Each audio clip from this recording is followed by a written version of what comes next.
That's why for the next 60 seconds, Can you count, suckers? here's your OnSide Radio E-Report with Michael Christian.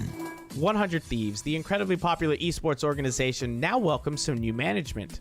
Valkyrae and Courage JD, two streamers that are part of the 100 Thieves organization already, are now being elevated to be part of the ownership group. They joined the likes of Drake, Nadeshot, Scooter Braun, and Cleveland Cavaliers owner Dan Gilbert. Valkyrae joined 100 Thieves back in 2018. Courage joined back in 2019. Both of them did used to stream on Twitch, but eventually moved on to be exclusive YouTube streamers. In their new roles as part of ownership, they're going to help identify some new talent and build new programs and other initiatives. Don't worry though, if you love watching their content, they're still going to be putting that out there for you. Stay in touch in the world of gaming with the OnSide Radio E-Report.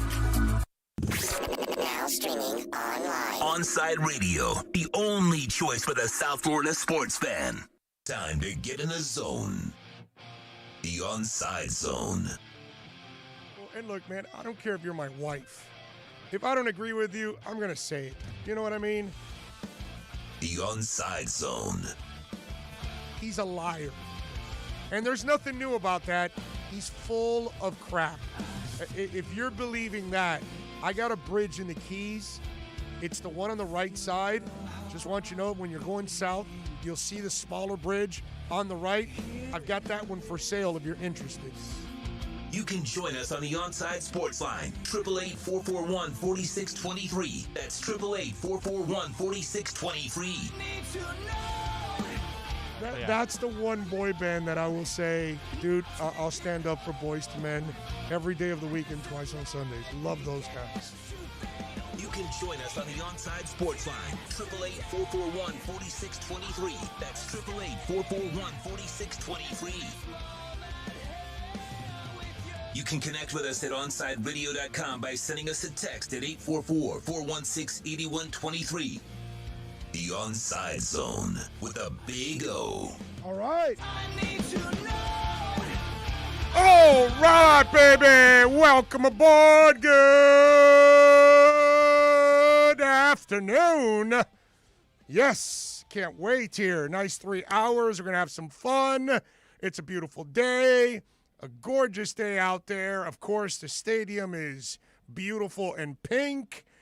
We got there. It's like you know, Sean. We broadcasted for the last year in really what's it called? Like a big white room, let's say, except it was a big pink room in our case, and it was empty. It was lifeless. You know, all season long, pretty much. It was tough.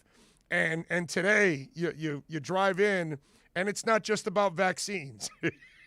Yeah, I got here this morning when I pulled in, and it was already starting to fill Promotions all over the place, pink cars, pink trucks, buffets. They've got the team practicing. They've got press conferences, the owner, and everybody's here. I mean, it's just, you know, it's when you got Moss and company, you know, roaming the building, and it's just a whole different vibe, man. It's pretty damn cool to see what's going on, because, you know, this is what they worked for the entire time. They try to build the stadium so they can fill it up. And I don't know if you guys know this. Some of you may not know this, but the stadium was 97% sold out last year for the season. First 4 games were already 100% sold out. So you were going to fill the 18,000. It was going to be a madhouse here, you know, and it might have helped the team win a couple games extra, you know, throughout the year with that kind of atmosphere. Now, they're not going to have 18,000 right away. I believe the number is 6. I'm not exactly sure. In fact, we'll have Michelle Kaufman on at 1 o'clock. She'll join us. So we'll talk a little inter with her, because she was here at the press conference, and she's putting together a story. Obviously, she's been on top of all of this from the get-go, so we'll get kind of an inter report from her. So we'll have a little fun with that. Christian Chase is going to join us at 1:30 to talk a little baseball. And, of course, Christian and Alex, our producer, Those two guys team up and do a phenomenal job, man. We're deep into the count. If you're a baseball and a Marlins fan, because that's why the show's been expanded for 2 hours, because it's not just Marlins talk for 2 hours.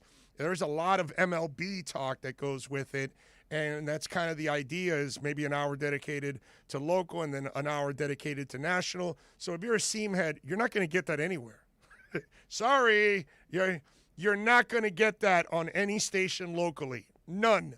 Nobody's going to do that. The only Marlins show that, what is it? Is it 940 that has it? That's a required show by the Marlins people. You know, it's kind of like that. So we'll talk to Christian Chase about that. David Dwork, Chirping the Cats Radio. You'll hear David tomorrow from 10 to 11 a.m. Again, if you're a Panthers fan, there you go. A Panther show by a sports station that wants to do a Panther show, not one that's driven by the team.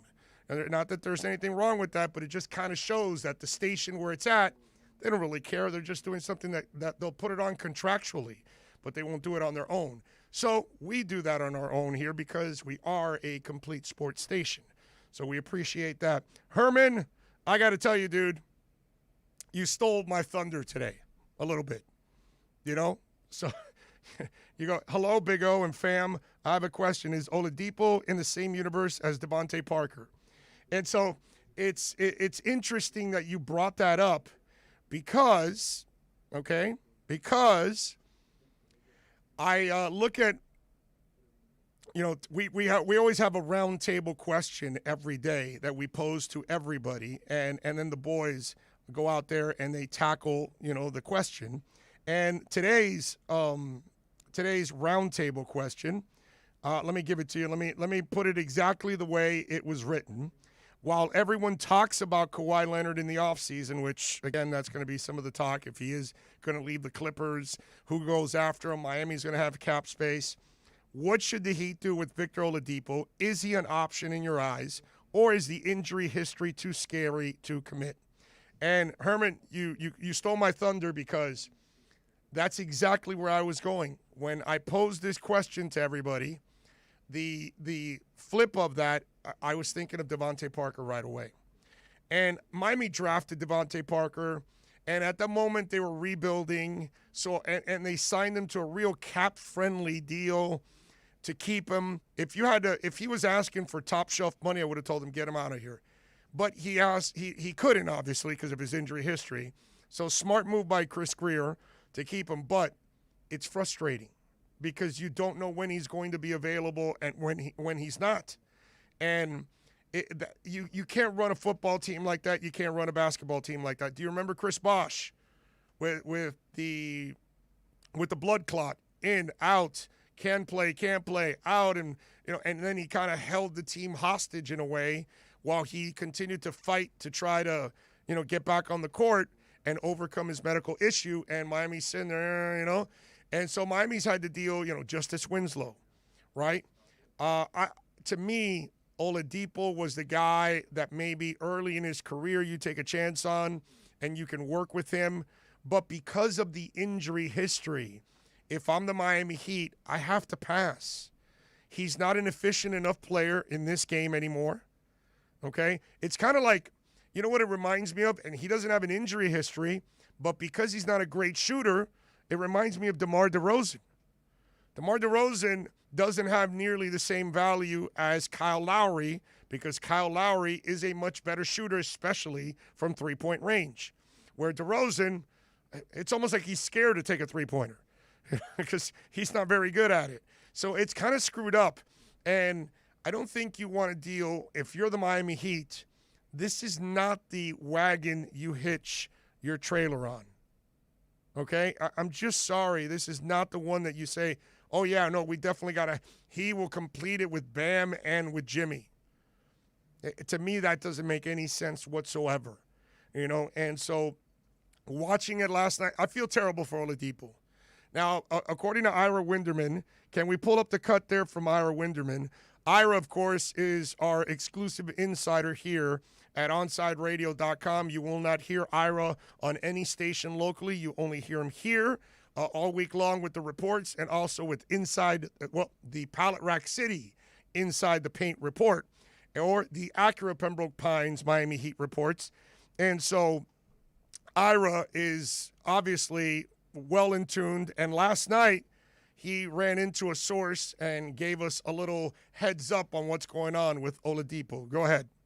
I actually spoke to someone who's close to Victor Oladipo and spoke to Victor last night, and he just said it was just one of those sort of momentary shocks when something felt wrong, but nothing felt broken. And it could be, and I'm told as of now, something as basic as he hit some of the old scar tissue from that injury, and he just felt sort of awkward about it, and that's why he limped off.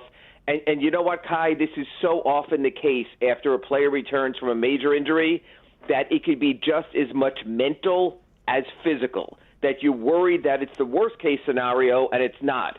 Could be as simple as tendinitis. That doesn't mean that tendinitis doesn't keep you out a game or two or a week or longer, but it's not the case of now you're not going to see the player for another month or so. So listen, when you listen to that, okay, the good thing is it doesn't look like it's going to be serious, which that's extremely important, right, when we talk about Oladipo and his injury history.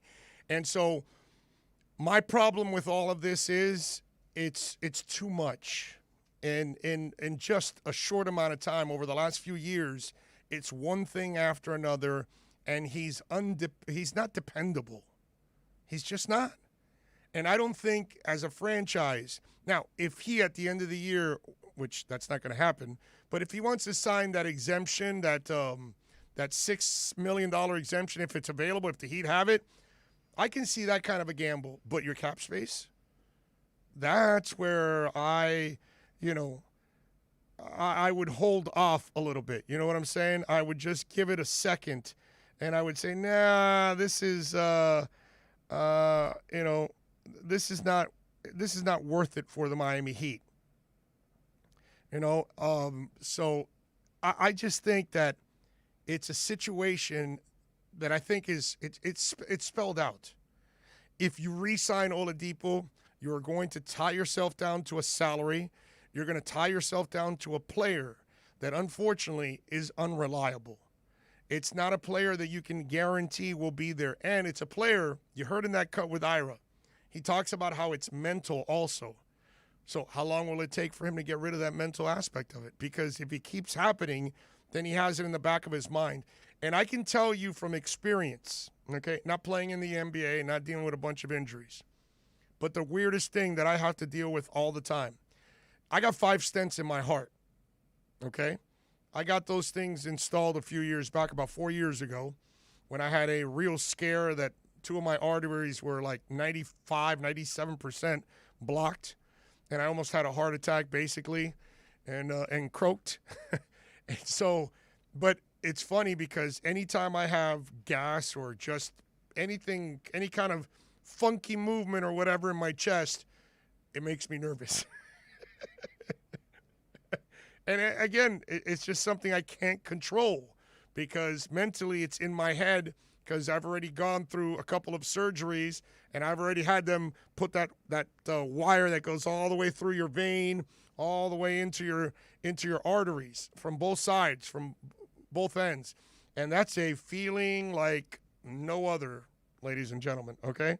That's one funky feeling is what I can tell you. And so that's why when I look at Oladipo, I feel terrible for him when I saw him walk away. I even tweeted it out that, this is a guy that just doesn't get a break. But you can't do things out of sympathy. You can't do things out of sentiment.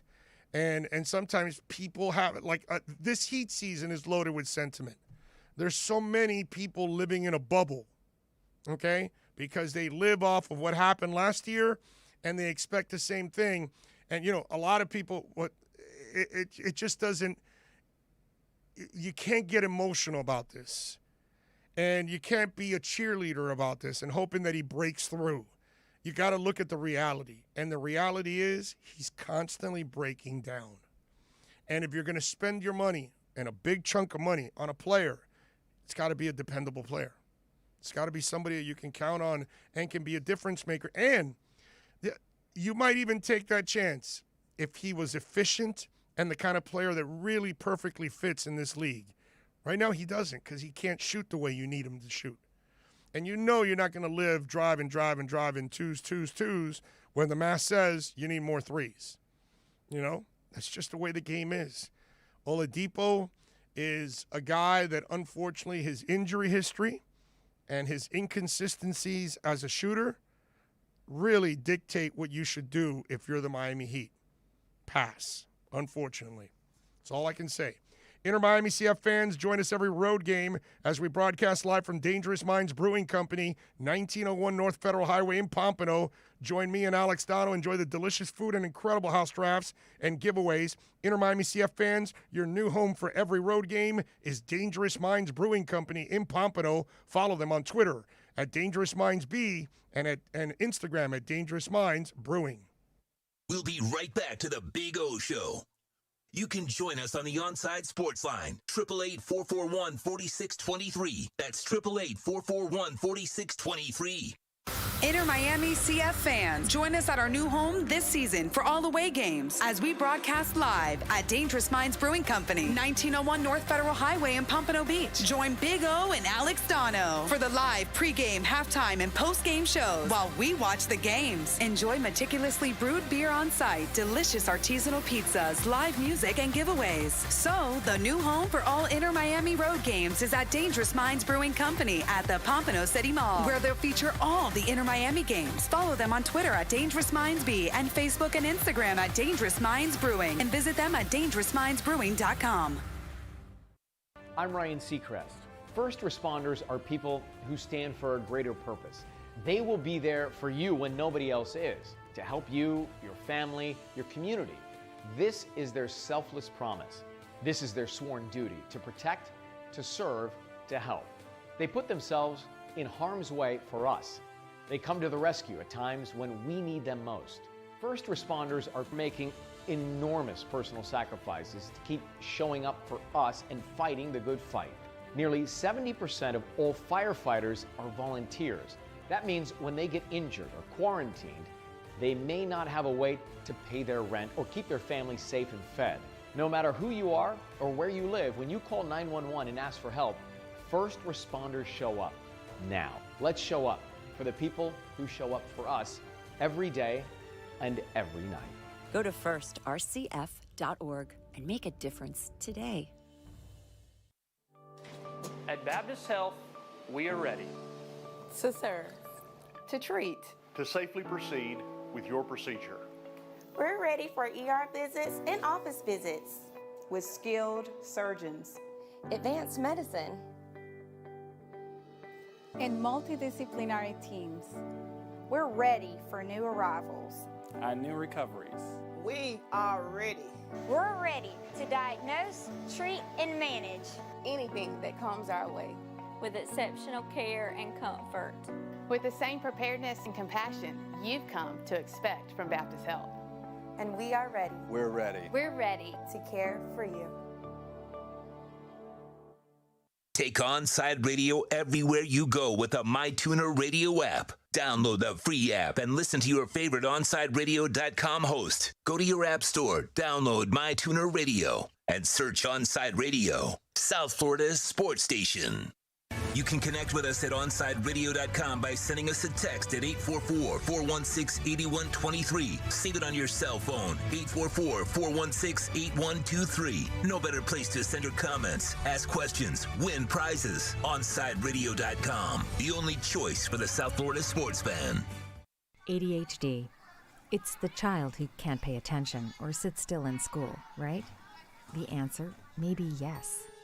Attention Deficit Hyperactivity Disorder, or ADHD, can be complicated and it can last a lifetime. Living with a condition can sometimes be a challenge. It may take years to accept a formal diagnosis, and it's not always easy to find the right treatment plan.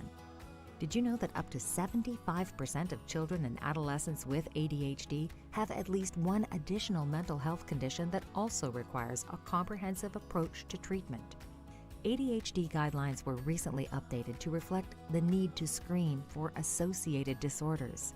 Be sure to talk with your child's doctor about proper screening and visit more2adhd.com for additional information. That's more2adhd.com. This message has been brought to you in partnership with ADA, ACO, and CHAD.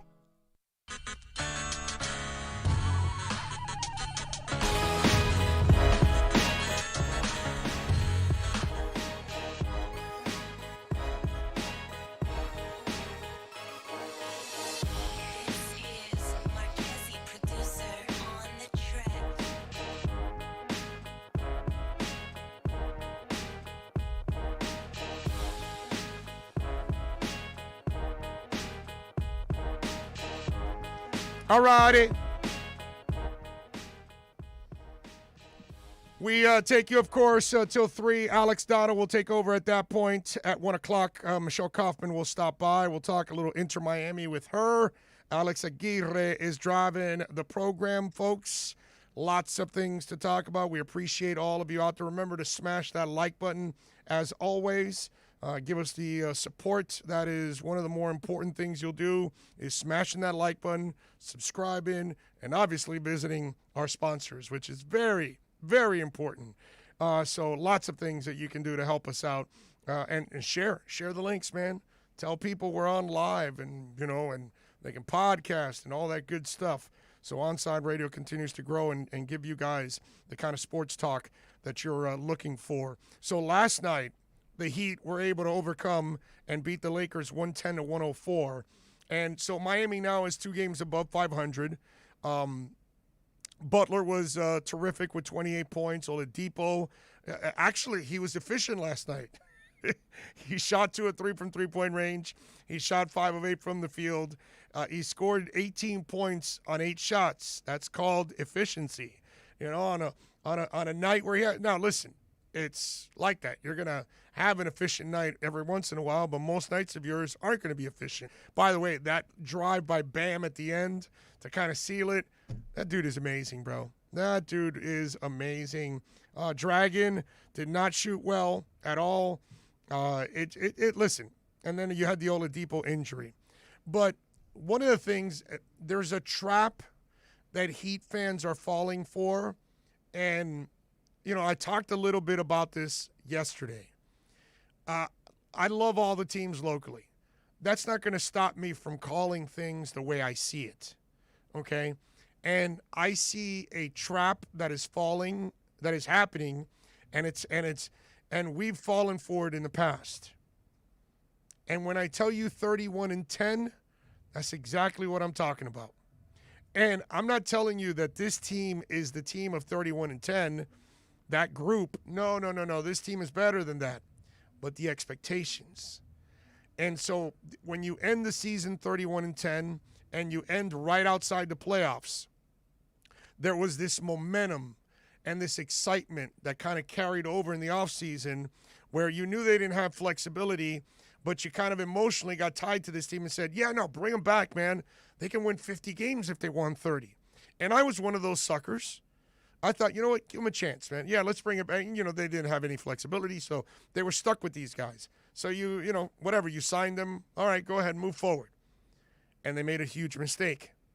And not only did the Heat make a mistake, and Pat Riley, for giving all those guys those contracts that they did not deserve, and they were not worthy of those contracts because they were all, just role players or journeymen or a bum like Whiteside. And so it was a huge mistake by the Miami Heat. And but see, you and I can get fooled because we don't get paid for this. We don't get paid to put the Heat team together every year. We don't get paid to compete. We pay to watch. Is what we do. We root, we love, all that good stuff, but there's too much love right now. It's blind love that's going on. And I think blind love is going to burn a lot of Heat fans. Because yesterday on Twitter it was like, oh, come on, they'll be fine. They'll get in a groove, and they'll start playing like they did last year. But this is not last year's team. Why are you doing this to yourselves? Why? Because they had that magical run in the bubble that all of a sudden that bubble team is going to show up. and play the way that team played last year. They're not shooting that way. They don't have that kind of offense. It's not the same players right now. Some of the young guys have taken a step back. A couple of guys are missing from last year's team that were making a huge difference. You have to also remember, Jay Crowder, all of a sudden, for a stretch, until you got to the conference and finals, he became a three-point shooter before that. He was shooting the three like he had never shot the three before. Then when you finally got to the Eastern Conference Finals and the NBA Finals, he finally became Jay Crowder from three, the bricklayer. He's not really supposed to be a high-percentage guy.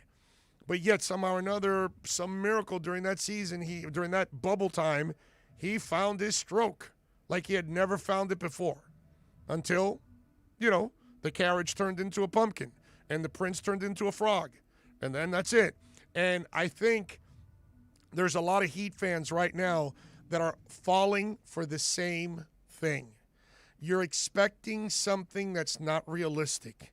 You're living off the memory from last year, and you're expecting the team to repeat the same kind of run when it's not the same kind of team.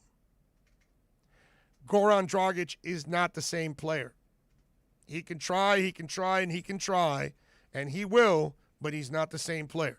Oladipo cannot be counted on, is not consistent. Tyler Hero has taken a step back, and even Duncan at times. Although Duncan, gotta say, he's playing a little better lately overall. But still, and offensively as a team, they are not a scary team, and they got a good defense, but they would need a 90s defense facing 90s offenses in order to really win with this offense. And I just don't think they have that right now. It's a different monster that they're dealing with. So the images of, will they be ready for the Nets? They got no shot against the Nets right now. If the Nets are healthy and they got those three guys on the court, Miami can't even come close to matching them offensively. There's no proof that they can. And you got to stop comparing what happened in the bubble and what's gone on all year long.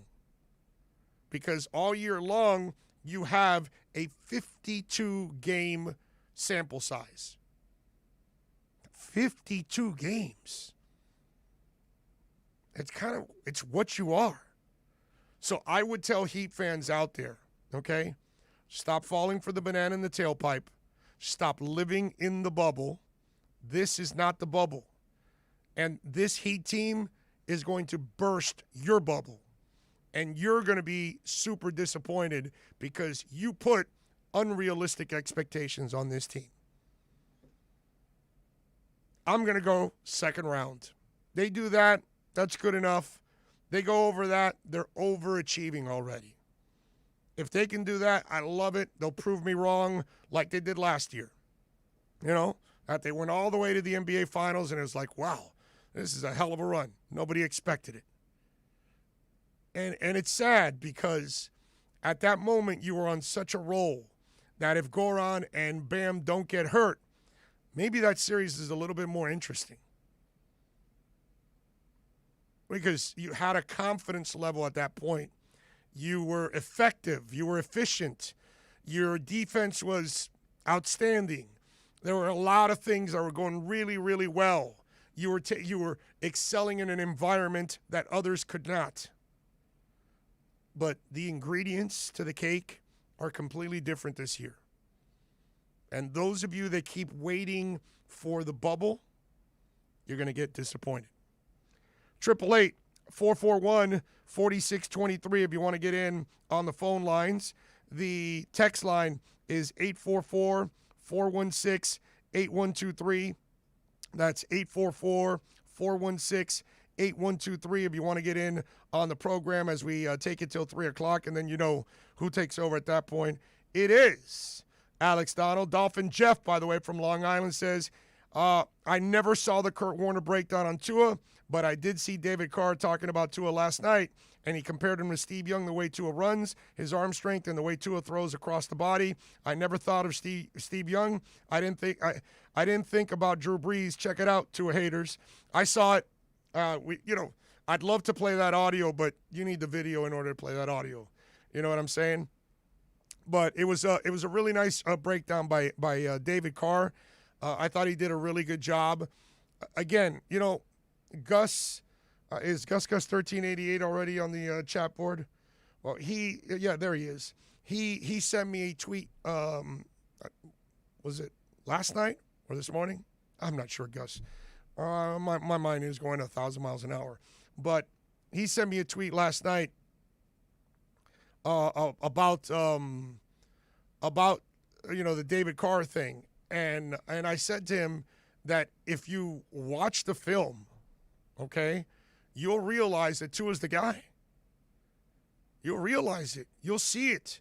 If you watch the Kurt Warner 3-part thing, you'll walk away going, yeah, man, this guy's got the goods. People got to stop overreacting. Got to relax. The kid's a rookie. He didn't have a great offense around him. All of a sudden, so not only is he a rookie, but now you want him to be Tom Brady, seasoned Tom Brady, elevating everybody. A seasoned Joe Montana, all of a sudden. And that's just not fair, okay? Because a lot of quarterbacks would have struggled with these weapons, So it's watch the film, actually take a moment to really look at what's going on with Tua, and you'll notice it. And then this year, when you watch Tua, he will be a much better player because physically and mentally, he'll be so much more ahead. Oh, and by the way, philosophically too, because he already has the playbook in his hands, right? And he's already working on the route tree with players all throughout the offseason.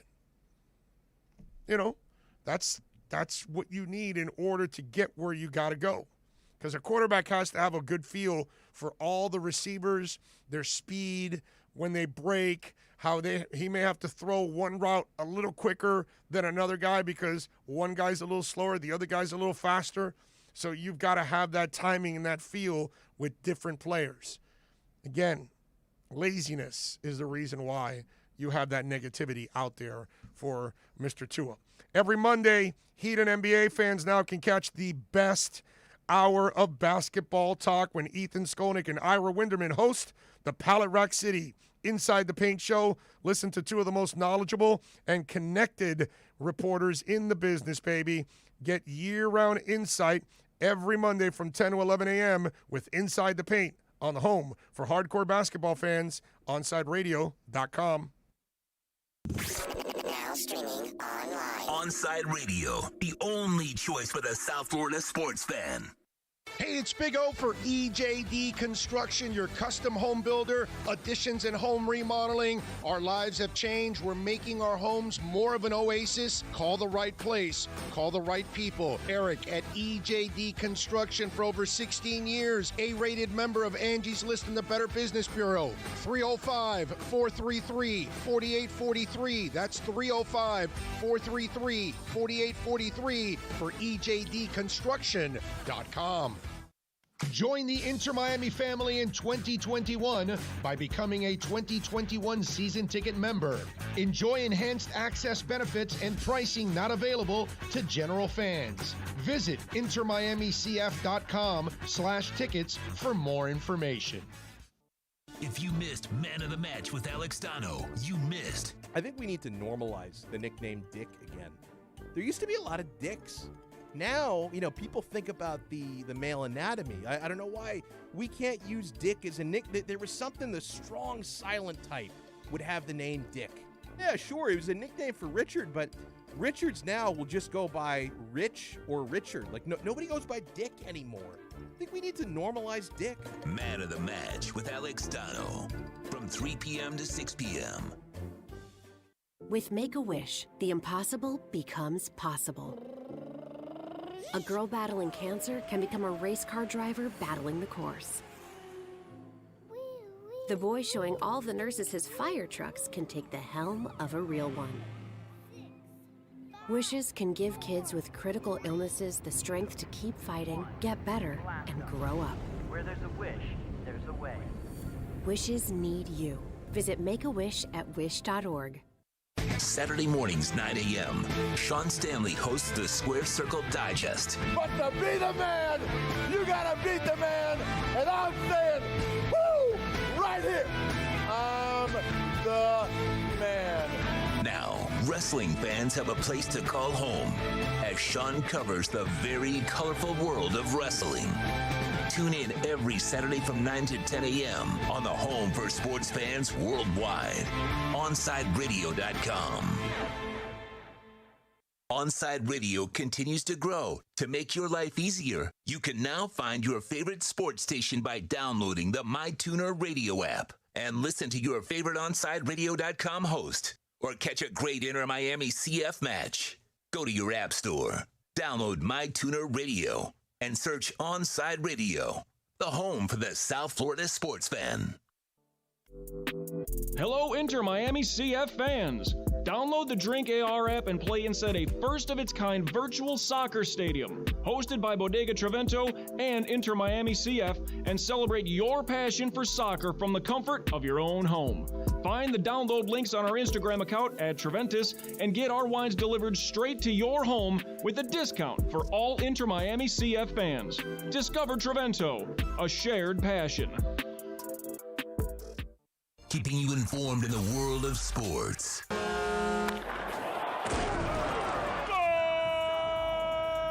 With an OnSideRadio.com sports update. The Miami Heat beat the Lakers 110-104 behind 28 points from Jimmy Butler. Victor Oladipo added 18 but left the game in the fourth quarter, favoring his right knee. I actually spoke to someone who's close to Victor Oladipo and spoke to Victor last night, and he just said it was just one of those sort of momentary shocks when something felt wrong, but nothing felt broken. And it could be, and I'm told as of now, something as basic as he hit some of the old scar tissue from that injury, and he just felt sort of awkward about it, and that's why he limped off. And you know what, Kai? This is so often the case after a player returns from a major injury that it could be just as much mental as physical, that you're worried that it's the worst-case scenario, and it's not. Could be as simple as tendinitis. That doesn't mean that tendinitis doesn't keep you out a game or two or a week or longer, but it's not the case of now you're not going to see the player for another month or so. Next game is on Sunday in Portland. Tip-off is at 10 p.m. The Panthers lose to Carolina for the second straight game, this time a 3-0 shutout. Trocheck with another goal and assist last night. The Marlins lose in a controversial fashion 3-2 to the Mets. Fortunately for the Fish, they get the day off and are back at it Saturday at 1:10. Trevor Rogers will be on the mound. This is South Florida's home for local sports talk. This is OnSideRadio.com. It's toast. Smartest thing I did last year? Called B&T Windows and Doors and had PGT custom windows and doors installed in my house. Listen, it's spring. That means before you know it, we'll be hearing about the tropics churning. That means you need to get your home and family protected today. Call B&T right now and they'll get you installed ASAP with the best in the business, PGT Custom Windows and Doors. 954-233-0126 or bntwindowsanddoors.com. And P.S. Tell them you heard about them on OnSide Radio. OnSide Radio, the only choice for the South Florida sports fan.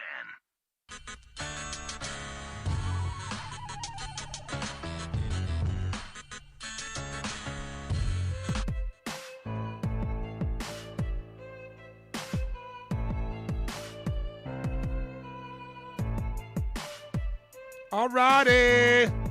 Oh, welcome aboard. Welcome back. Alex Aguirre driving the program. Big O with you. We take you till 3 if you want to get in. 888-441-4623. That's 888-441-4623. I just read now Engine Coin is on Coinbase Pro. How about that? So that means it should be joining regular Coinbase. And let me see. Yeah, it's not there yet. It still says this asset is not supported, but I've been telling you about Engine Coin for a while. It hit $4 today. I was in on it just under $2, and it's now at $3.54. It hit $4 today. So what happened was it dipped to $3.54 because a lot of people, they probably got out. If they bought it at $1, they bought it at 50 cents. That this is what happens sometimes with some of these coins, by the way, as we give you a little crypto love. But that's interesting. So Engine Coin coming. It's about damn time. I had to go. I've gone to crypto.com for several coins because I can't find them on Coinbase. And Engine Coin is one. Obviously, crypto.com coin is another. Harmony. And obviously, my favorite, VeChain, which VeChain is also headed upward too, baby. I think it was hitting 13 cents. I don't know if it's still at 13 cents, but that was cool. It was nice to see that VeChain is climbing once again. Yes, they have it at 13 cents right now and not supported on Coinbase. You got to go to crypto.com. But nice to see Engine Coin moving over to Coinbase. Man, and when Coinbase goes public next week on the 14th, those of you that play stocks, I don't know about you, again, not a financial advisor, but I will be buying Coinbase stock. You can bet your ass on the 14th, I am going to buy some Coinbase stock for sure, because that is Monet right there. That one's going to go up. What else do we have going on? We got terrible news also. Unfortunately, it was kind of expected already at this point because the reports were that he was brain dead. But TMZ is now reporting that DMX is dead at the age of 50. DMX has died a week after suffering an overdose. X had virtually no brain function after he was deprived of oxygen for nearly 30 minutes following his OD. Brain function never returned, and by Thursday, his organs began failing while he remained on life support in the New York hospital. Many people in X's family were at the hospital over the last week, including his mom, fiancé, and all his kids. A rep for the family tells TMZ, "We're deeply saddened to announce today that our loved one, DMX birth name Earl Simmons, passed away at the age of 50 at Old White Plains Hospital with his family by his side after being placed on life support for the past few days. Earl was a warrior who fought to the very end. He loved his family with all his heart, and we cherished the time we spent with him. Earl's music inspired countless fans across the world, and his iconic legacy will live on forever. We appreciate all the love and support during this incredibly difficult time. Please respect our privacy as we grieve the loss of our brother, father, uncle, and the man of the world known as DMX. We will share information about his memorial service once details are finalized." And then they go on to talk about his career, which a lot of us know his career. Some of you may like him. Some of you may love him. Some of you don't care. Whatever, I get it. I got to tell you, I know his ass is crazy, and I know he did a lot of dumb things in his life and all of that. Like a lot of musicians that I've loved over the years, that they did a lot of stupid things, but it doesn't take away from the music, and I love his music, dude. I can jam, cruising in a car, jamming DMX is awesome, okay? It's just, one more road to cross, one more bridge. When you start, it's just all these kind of things, I can listen to his music in a loop, man. I love his music. And the other thing about him that you can tell that a lot of that stuff he was saying, he meant it or lived it or experienced it. You know what I mean? Like a lot of rappers, a lot of musicians, they actually talk about their lives and the things that they've gone through, the ups, the downs, and all that. And so say what you want about the guy, and I know we can talk about a lot of the antics that went on with him, and maybe you were pissed off at a concert because you had to wait 2 hours for him to, take the stage because, what is it? Him, Lauryn Hill, Madonna used to do it early in her career. She did it a couple times too. She was a pain in the ass also.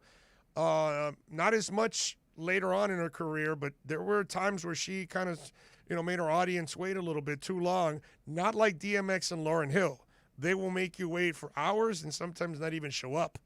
Okay? It's like, it's, kind of disastrous. So I get it. Not far from perfect, but love his music, man. Love his music. Rest in peace. And the shame is that he kind of lost his fastball a long time ago. And it just, he was just kind of performing and living off of everything that he did. But he got on a roll for a few years where, man, he was producing some really, really, really good stuff. I enjoyed it. Tremolio says, if you buy the stock, buy it pre-market. I'll do that on Webull. I'm with you. I'll do it on. If I'm correct, Tremolio, I should be able to buy it like at 4 in the morning on the 14th. Is that what you're talking about? Pre-market, right? Will it be available in the evening before it goes off on the 14th? No, right? It'll be after midnight because on Webull, as you know, because you're a trader. I don't know. Do you trade on Webull? I guess. I know you. I know this, Tremolio. There ain't no way you're trading on Robinhood, okay? That I know, okay? No, but seriously, yeah, stay away from Robinhood. I mean, everything. And don't buy any crypto on Robinhood. You don't own it. They're not giving you the crypto. You buy it on Coinbase, you own it. You buy it on eToro, you own it. You buy it on Binance, you own it. You buy it at Crypto.com, you own it. You can move it to your own wallets. Do not buy crypto on Robinhood, okay? I don't even want you to use Robinhood, but do not buy crypto on Robinhood. So, yes, 4 a.m. is when I start trading. Okay. And you use E-Trade. Okay. I figured you weren't going to use Robinhood. Okay. That's just been, they've been on a roll there. That's, be careful. So, Axl Rose was, that's another one, Super Boom Shack. Axl Rose, my Lord, that guy was Lauryn Hill. Lauryn Hill and Axl Rose. I think Axl Rose and Lauryn Hill are actually even worse than DMX. Yeah, no, I would go. That's such a good one, Super Boom Shack. I totally forgot about Axl Rose. Okay, not anymore, by the way. I don't think he does that anymore. It's weird. He smiles on stage now. He jokes around with the roadies. I've gone to a couple concerts, even when he was fronting AC/DC that tour. I saw that one, which was really good, by the way, because he had a little bit of that Bon Scott sound in his voice. So it was actually really interesting to see that mix. After going to that concert, I appreciated it even more. But this is a different Axl. This guy's changed a little bit now. As he's gotten older, he got a little. I'm telling you, I've been to several GNR concerts over the last few years, and he's a different dude on stage than that crazy, violent, angry guy from 20 years ago. Yeah. So I give him credit for that. All right, 888-441-4623. That's 888-441-4623. So, yep, I guess I got to get up at 4. Well, I got to get up around 3:45 that day and get on Webull and get it going, baby. Get it going. But, yeah, I'm going to get it pre-market. And thank you for looking out, Tremolio. I appreciate you, okay? Now go get yourself some B-Chain. Let's go. Let's take a break. We'll come back on the other side. We do want to tell you about EJD Construction. They are absolutely phenomenal, man. 305-433-4843. And there's a lot of people now that, home is really now where you want to stay. You're finding out there's a lot of shootings going on. You got pandemic still going on. The streets aren't necessarily the best sometimes. So a lot of people are saying, staying home is not bad. Invite some friends over, have some drinks. Hey, you know what? Let's build a bar in the backyard. Let's build a grill in the backyard. Let's build a bar and a hut and everything in the backyard. So we've got, just in case it rains, let's put a jacuzzi back there. Let's do a bunch of things. Let's build a room. We'll put a sauna. I want you to call EJD Construction. They do it all, folks. Maybe you want to build up. You've never had a man cave. The kids have moved out. You got a spare room. Turn it into a man cave. Call EJD Construction. Whoever slaves at that kitchen, whether it's the husband or the wife, surprise them. Modernize that kitchen. Call EJD Construction. 305-433-4843. They are the best. 305-433-4843. And you tell them that Big O sent you. Eric will take care of you at ejdconstruction.com. OnSide Radio, the only choice for the South Florida sports fan. Every Thursday, NBA fans can catch one of the best basketball shows in the country when Ethan Skolnick and Ira Winderman host Inside the Paint. Listen to two of the most knowledgeable and connected reporters in the business. Get year-round insight every Thursday at 10:30 a.m. with Inside the Paint on the home for hardcore basketball fans. OnSideRadio.com. ADHD. It's the child who can't pay attention or sit still in school, right? The answer may be yes. Attention Deficit Hyperactivity Disorder, or ADHD, can be complicated and it can last a lifetime. Living with a condition can sometimes be a challenge. It may take years to accept a formal diagnosis, and it's not always easy to find the right treatment plan. Did you know that up to 75% of children and adolescents with ADHD have at least one additional mental health condition that also requires a comprehensive approach to treatment? ADHD guidelines were recently updated to reflect the need to screen for associated disorders. Be sure to talk with your child's doctor about proper screening and visit moretoadhd.com for additional information. That's moretoadhd.com. This message has been brought to you in partnership with ADA, ACO, and CHAD. Big news, Miami fans! Body Armor is proud to be the new official sports drink of Major League Soccer and Inter Miami CF. It doesn't matter if you're a player or a fan, Body Armor sports drink will hydrate you with potassium-packed electrolytes, antioxidants, and no artificial sweeteners, flavors, or dyes. Whether you're at home or in the starting lineup, Body Armor sports drink will hydrate you from kickoff to the final whistle. Body Armor, now the official sports drink of Inter Miami CF, available at your local Publix. Inter Miami CF, your official furniture and mattress store, is here. City Furniture is your #1 home source for the trends you want at the prices you'll love, including exclusive City Furniture collections, the widest selection of styles, affordable home accents, mattresses starting at just $99 and more. Create the home of your dreams fast with next-day delivery, plus get 60 months special financing with no down payment. Because City Furniture is here to make it easy so everyone can live life like this, visit cityfurniture.com. If you missed 4th and 20 with Toast and Marsh, you missed. What? Blatantly So they'd be obvious. like Sauron. You are not. No, you're not. You're not jumping to Hobbit. You're not jumping to Lord of the Rings. Why? No, because you're not. You're not jumping from Marvel to Lord of the Rings. There aren't any Marvel movies that even touch Lord of the Rings. Oh my God. Oh my God. I'm serious, bro. I'm just saying. Yeah, I'm gonna go watch. Yeah, you're right. Iron Man isn't better than a 19-hour-long 3-part Hobbit. So Iron Man is your favorite Marvel one? No, I just threw it out there. There's 23 of them or 26 of them for crying out loud. Thor Ragnarok. Watch that one. I thought they were all Thor Oh my God. Ragnarok. No, Thor Ragnarok is an actual Thor movie. It's the 3rd Thor movie. I hate you. 4th and 20 with Toast and Marsh, weekday mornings from 8 to 10. Inter Miami CF fans, join us at our new home this season for all away games as we broadcast live at Dangerous Minds Brewing Company, 1901 North Federal Highway in Pompano Beach. Join Big O and Alex Dono for the live pregame, halftime, and postgame shows while we watch the games. Enjoy meticulously brewed beer on site, delicious artisanal pizzas, live music, and giveaways. So, the new home for all Inter Miami road games is at Dangerous Minds Brewing Company at the Pompano City Mall, where they'll feature all the Inter Miami games. Follow them on Twitter at Dangerous Minds B and Facebook and Instagram at Dangerous Minds Brewing, and visit them at dangerousmindsbrewing.com.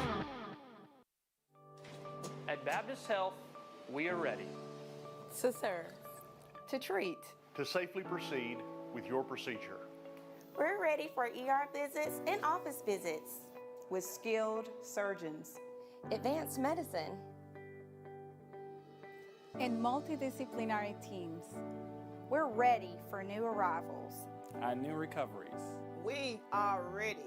We're ready to diagnose, treat, and manage anything that comes our way with exceptional care and comfort. with the same preparedness and compassion you've come to expect from Baptist Health. And we are ready. We're ready. We're ready to care for you. With Make-A-Wish, the impossible becomes possible. A girl battling cancer can become a race car driver battling the course. The boy showing all the nurses his fire trucks can take the helm of a real one.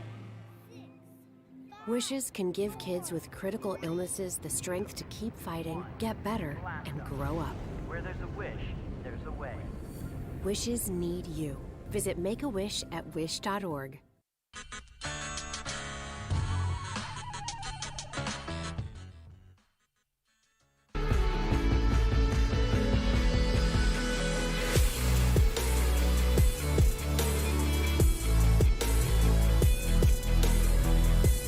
All right, we're back. Final segment of hour number one. We give you the numbers, 888-441-4623.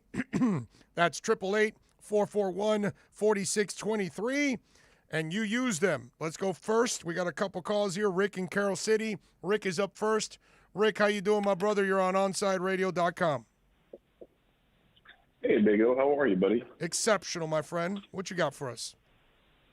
There's some sad news with DMX passing here. Sucks. Guy was radiant, man. Was passionate. He was angry, but he was able to send so many, important messages out there for everyone to hopefully comprehend. But not everybody got the messages. It looks like not everybody can live his life to understand it sometimes too. So it all depends on how you relate to different people in this world, and obviously not all of us can relate to what DMX lived through, but he certainly shed some light. Even if you couldn't relate to it, maybe you can educate yourself a little bit on it. So no doubt, a crazy dude, but man, he was really, really talented, and I got all his CDs, so I was a supporter.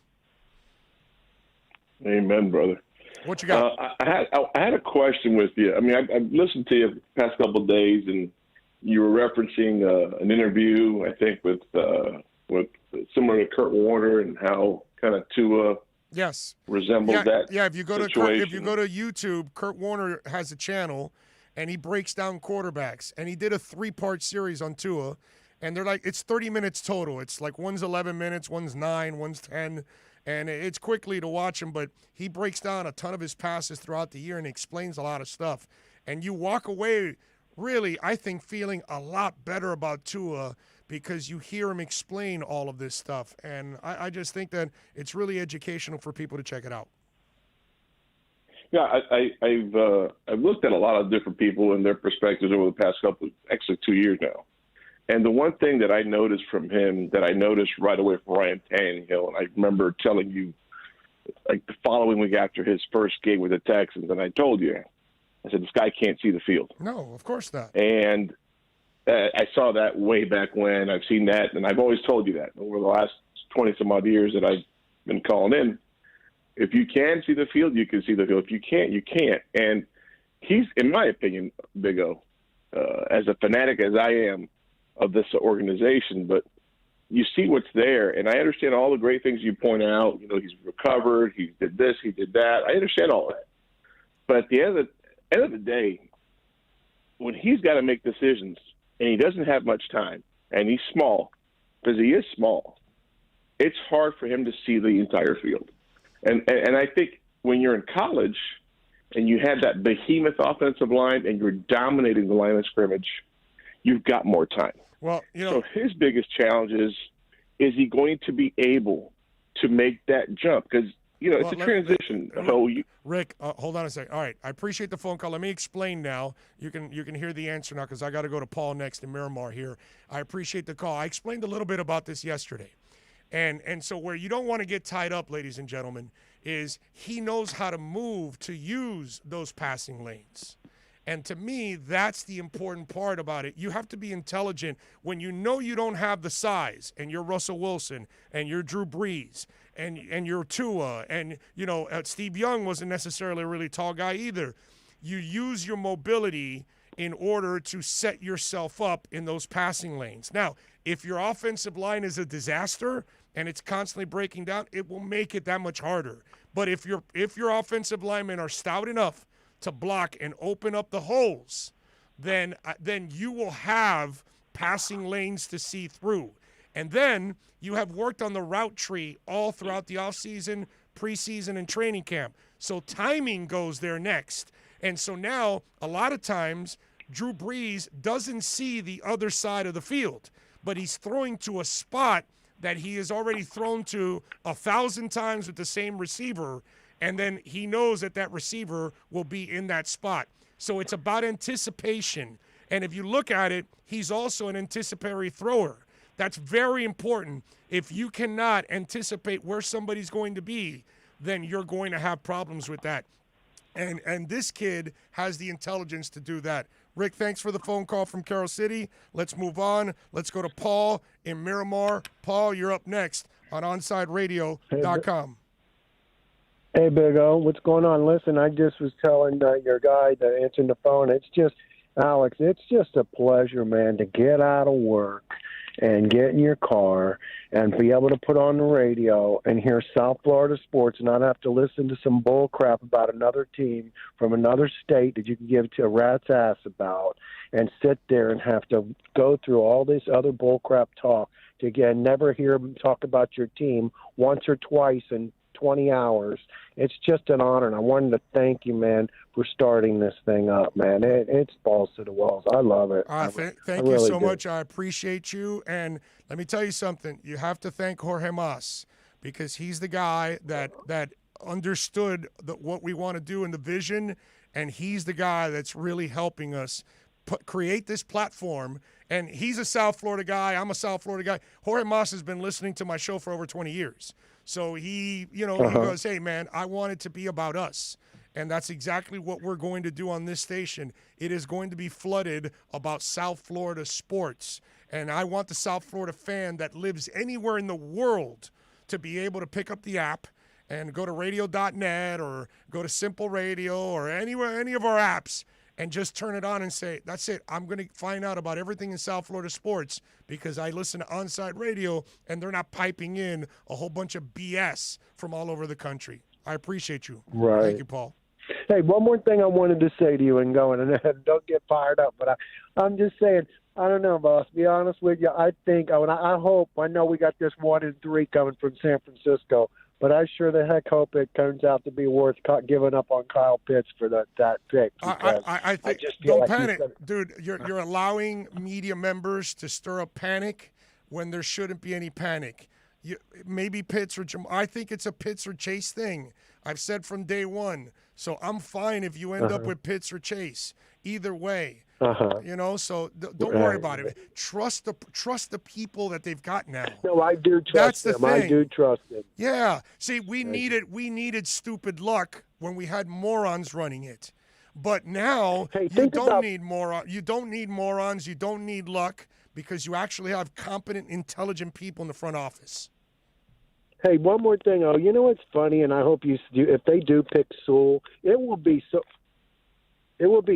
funny how we ended up getting 4 number ones and a number two and a couple of twos, and ended up with a way better offensive lineman to top it all off. That is just amazing. That is amazing. And remember, they got Jackson too, so they got another tackle. They were solving their entire offensive line throughout the whole thing. It would be amazing. I'm with you there. Thank you, Paul. Appreciate you. Thanks, buddy. You got it. Okay. Hour number 2 is next. OnSideRadio.com knows gamers need a home. Can you dig it? That's why for the next 60 seconds, Can you count, suckers? here's your OnSide Radio E-Report with Michael Christian. 100 Thieves, the incredibly popular esports organization, now welcomes some new management. Valkyrae and Courage JD, 2 streamers that are part of the 100 Thieves organization already, are now being elevated to be part of the ownership group. They joined the likes of Drake, Nadeshot, Scooter Braun, and Cleveland Cavaliers owner Dan Gilbert. Valkyrae joined 100 Thieves back in 2018. Courage joined back in 2019. Both of them did used to stream on Twitch, but eventually moved on to be exclusive YouTube streamers. In their new roles as part of ownership, they're going to help identify some new talent and build new programs and other initiatives. Don't worry though, if you love watching their content, they're still going to be putting that out there for you. Stay in touch in the world of gaming with the OnSide Radio E-Report. OnSide Radio, the only choice for the South Florida sports fan. Welcome to OnSideRadio.com. Broadcasting from South Florida to the world. No station in South Florida provides more live and local sports talk. This is like rock and roll with no music. Follow us on social media at OnSide Radio. It's toast. When South Floridians need hurricane windows, there's only one crew to call, Brett and Tom at B&T Windows and Doors. They came to the crib last year, installed PGT windows and doors, and now I'm set. No more plywood, no more knuckle-busting wing nuts.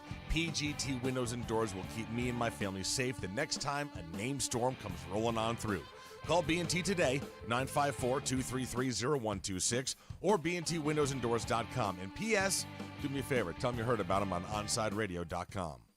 Hey, it's Big O for EJD Construction, your custom home builder, additions and home remodeling. Our lives have changed. We're making our homes more of an oasis. Call the right place. Call the right people. Eric at EJD Construction for over 16 years. A-rated member of Angie's List in the Better Business Bureau. 305-433-4843. That's 305-433-4843 for EJDConstruction.com. Now streaming online. OnSide Radio, the only choice for the South Florida sports fan. Time to get in the zone. The OnSide Zone. Well, and look, man, I don't care if you're my wife. If I don't agree with you, I'm going to say it. You know what I mean? The OnSide Zone. He's a liar. And there's nothing new about that. He's full of crap.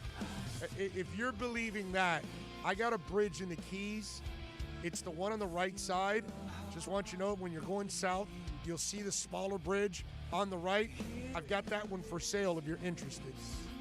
You can join us on the OnSide Sports Line, 888-441-4623. That's 888-441-4623. That's the one boy band that I will say, dude, I'll stand up for Boys to Men every day of the week and twice on Sundays. Love those guys.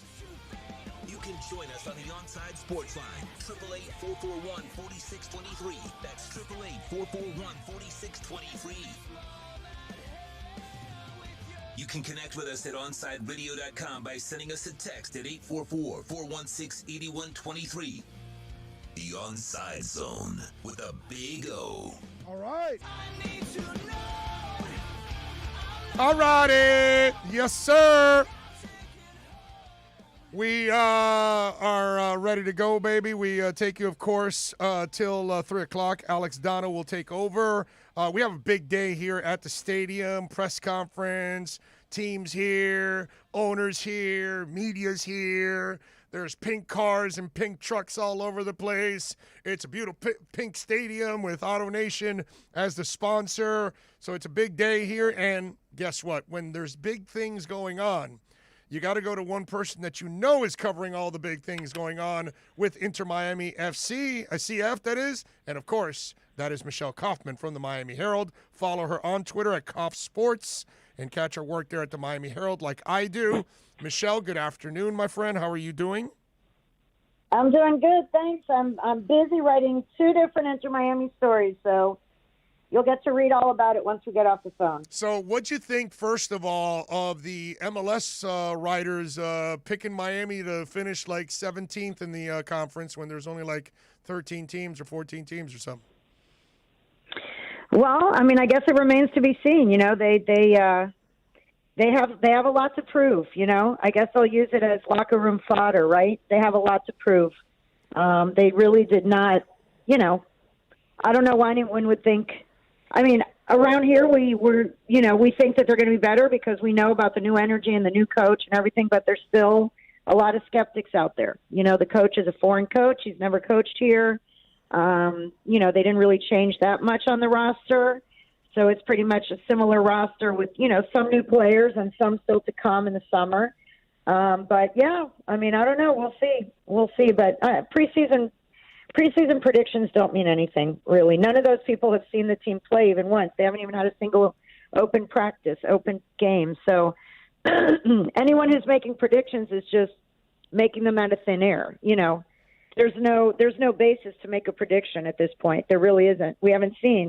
I have not seen one single scrimmage, so I cannot venture to make a prediction, nor will I. No, I'm with you too. I think it's a little crazy, but again, that's when you're the expansion team and it's kind of the unknown and things didn't go well and obviously all the other things that went on. They were adding players throughout the season and the coach was taking players out. So I'm with you. The preseason predictions really don't mean much because it's really hard to tell what is developing here, and especially when you don't have any access to actually see, what's going on. So first of all, walk us through what happened today here at the stadium. This morning, well, it was very pink. There was a lot of pink, as you said, starting from the pink bracelet that they gave us to go in. The stadium is now called Drive Pink Stadium without any vowels, a vowel-free Drive Pink Stadium, DRVPNK, which is, it's AutoNation's cancer charity initiative that they started in 2015, and they've raised over $26 million for cancer research and cancer charities. And so now Inter Miami will be part of that. So, the name of the stadium is Drive Pink. That's going to be their logo, Drive Pink, DRVPNK. There's going to be a lot of pink accents and pink logos. They also are the name sponsor on the training kit, not on the jersey. The jersey is still to come. Jorge Mas said very soon, very, very soon. I think two varies. He has said that before, though, but he seemed to really believe that it's very, very for a jersey sponsor for game kit. And it seems to be a really good partnership because it's a Fort Lauderdale-based company. Drive Pink is a really good community initiative. It's a feel-good thing. It's a cancer research. They're going to donate money whenever Inter Miami gets a shutout. They're going to donate a whole lot of money to cancer research. So, it seems to be like it's a partnership that really makes sense, and it's a 3-year deal.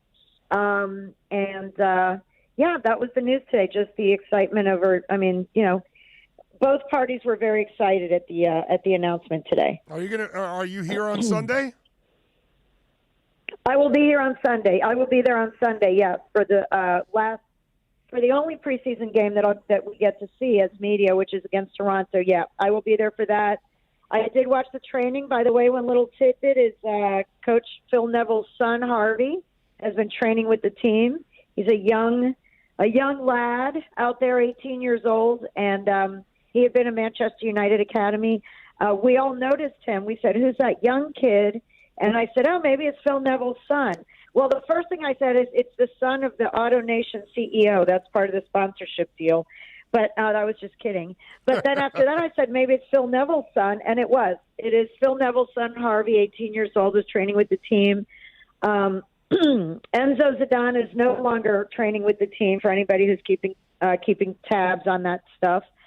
I will be there Sunday. And then the other news that came out of today is that they sold out 8,000 seats, which is, under half, but 8,000 seats have been sold out for the opening game against LA Galaxy, and then the capacity will remain at 8,000 for the first 3 games. And then Jorge said that he's hoping that by May 29th, they could maybe be at 16. Wow. We'll see. That would be odd because, listen, you were here when we had 3,000, I believe, and you could hear them, and they were pretty loud. Oh, yeah. Because of the way things are structured in this stadium, where the east and west stands have that roof, so it kind of traps in some sound. And then obviously we had the supporters groups that were going nuts. So 8,000. Hey, man, I'm looking forward to that. 8,000 is going to be a really nice crowd here overall. Hey, listen, I have lived through strikers and Miami FC, and, when the days when there were few of those days where they got 8,000 or 9,000, it was a lot of fun to see those kind of fans. And, I don't think a lot of people realize, Michelle, most of the season was sold out last year anyways. It was close to like 97%. The first few games were completely sold out last year. So I don't think some people realize the hunger that there is for MLS soccer now, and especially this team, there's a lot of buzz. There's been since last year. I think this is one of these franchises that's going to have a lot of support from the get-go. Yeah, I agree. I think it's going to be very exciting. With David Beckham being in town, I think that catches people's attention. New coach, David Beckham around all the time. There are, a few new players, but mainly the same players who want to prove that they're better than they showed last year. Higuain really wants to score. Pizarro wants to look good. Lewis Morgan has signed a new contract. So there's a lot of people that are hungry. To show that this team is better than what they showed last year. And, they've all been together for a longer amount of time now. They know each other. They've been in training camp together since early January, most of them, which last year they were all, like you mentioned before, the preview. Last year they were all coming in at various times. And, some players didn't even come till the summer. Matuidi didn't come till the summer. Higuain didn't come till August. Gonzalez Pires didn't start playing until after Orlando. So a big chunk of their team wasn't even playing for the vast majority of the season. So now they've all been together. They understand each other's tendencies. They know how to play. Phil Neville is a very organized coach. He has a system. Robbie Robinson, I keep hearing, is going to have a breakout season. I wrote a feature on him. Everyone says that he's really standing out at practice too. So I am curious more than anything. I am just curious to see what this team looks like and how they look different from last year. But there definitely is a lot of interest. There's a lot of interest in this team. And you brought something up. It's not just Robbie. It's a couple of these young guys. The young guys really need to step up and show something this year because it's almost like, you've added some pieces, but it also would be really beautiful because that Higuain should be more comfortable, this year. Matuidi probably will be a little bit more comfortable in his role, maybe even Pizarro now because he's playing with all of them. But those are all seasoned pros. How important is it for Pellegrini and Carranza and Robbie to really step it up and make a difference? Right. Well, Pellegrini, I don't know what's going to happen with him because they have 4 DPs right now. Matuidi is going to count as a DP. They have Pizarro as a DP, and they have Higuain. So they're not allowed to have 4. They're only allowed to have 3. So one of those 3 is not going to be a DP this year. And, the one that makes sense would be Pellegrini. He's very young. I think they were hoping that he would come in under this new rule that MLS is working on, a new rule for under 22 players. They have all these intricacies in their salary structure. And I think that, they were thinking or hoping that he could move in, into that slot as a young 22-year-old whatever and not count as a DP.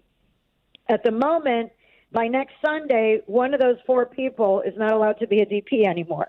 And I think it's going to be Pellegrini. So I don't know if they're going to loan him. They could loan him to another team. They could trade him to another team.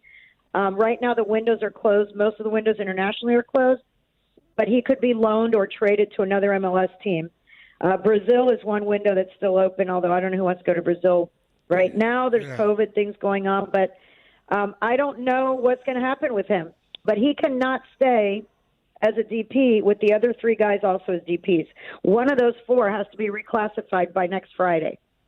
Yeah, I got to tell you, the thing that I just don't know all these rules, and that's why I wouldn't be surprised if in a couple of days, we moved him to this list or whatever, and then he can stay with the team, and then you kind of learn something about this entire process, man. Because it's tough enough to learn the NBA or the NFL. But those leagues are not anywhere as complicated as this league is with all the different designations that they have. They have way too many. In my opinion, if they really want mainstream fans to support their league and understand their league, I think they need to simplify their salary structure because I don't understand it. And I cover the team. I do not understand all of the things.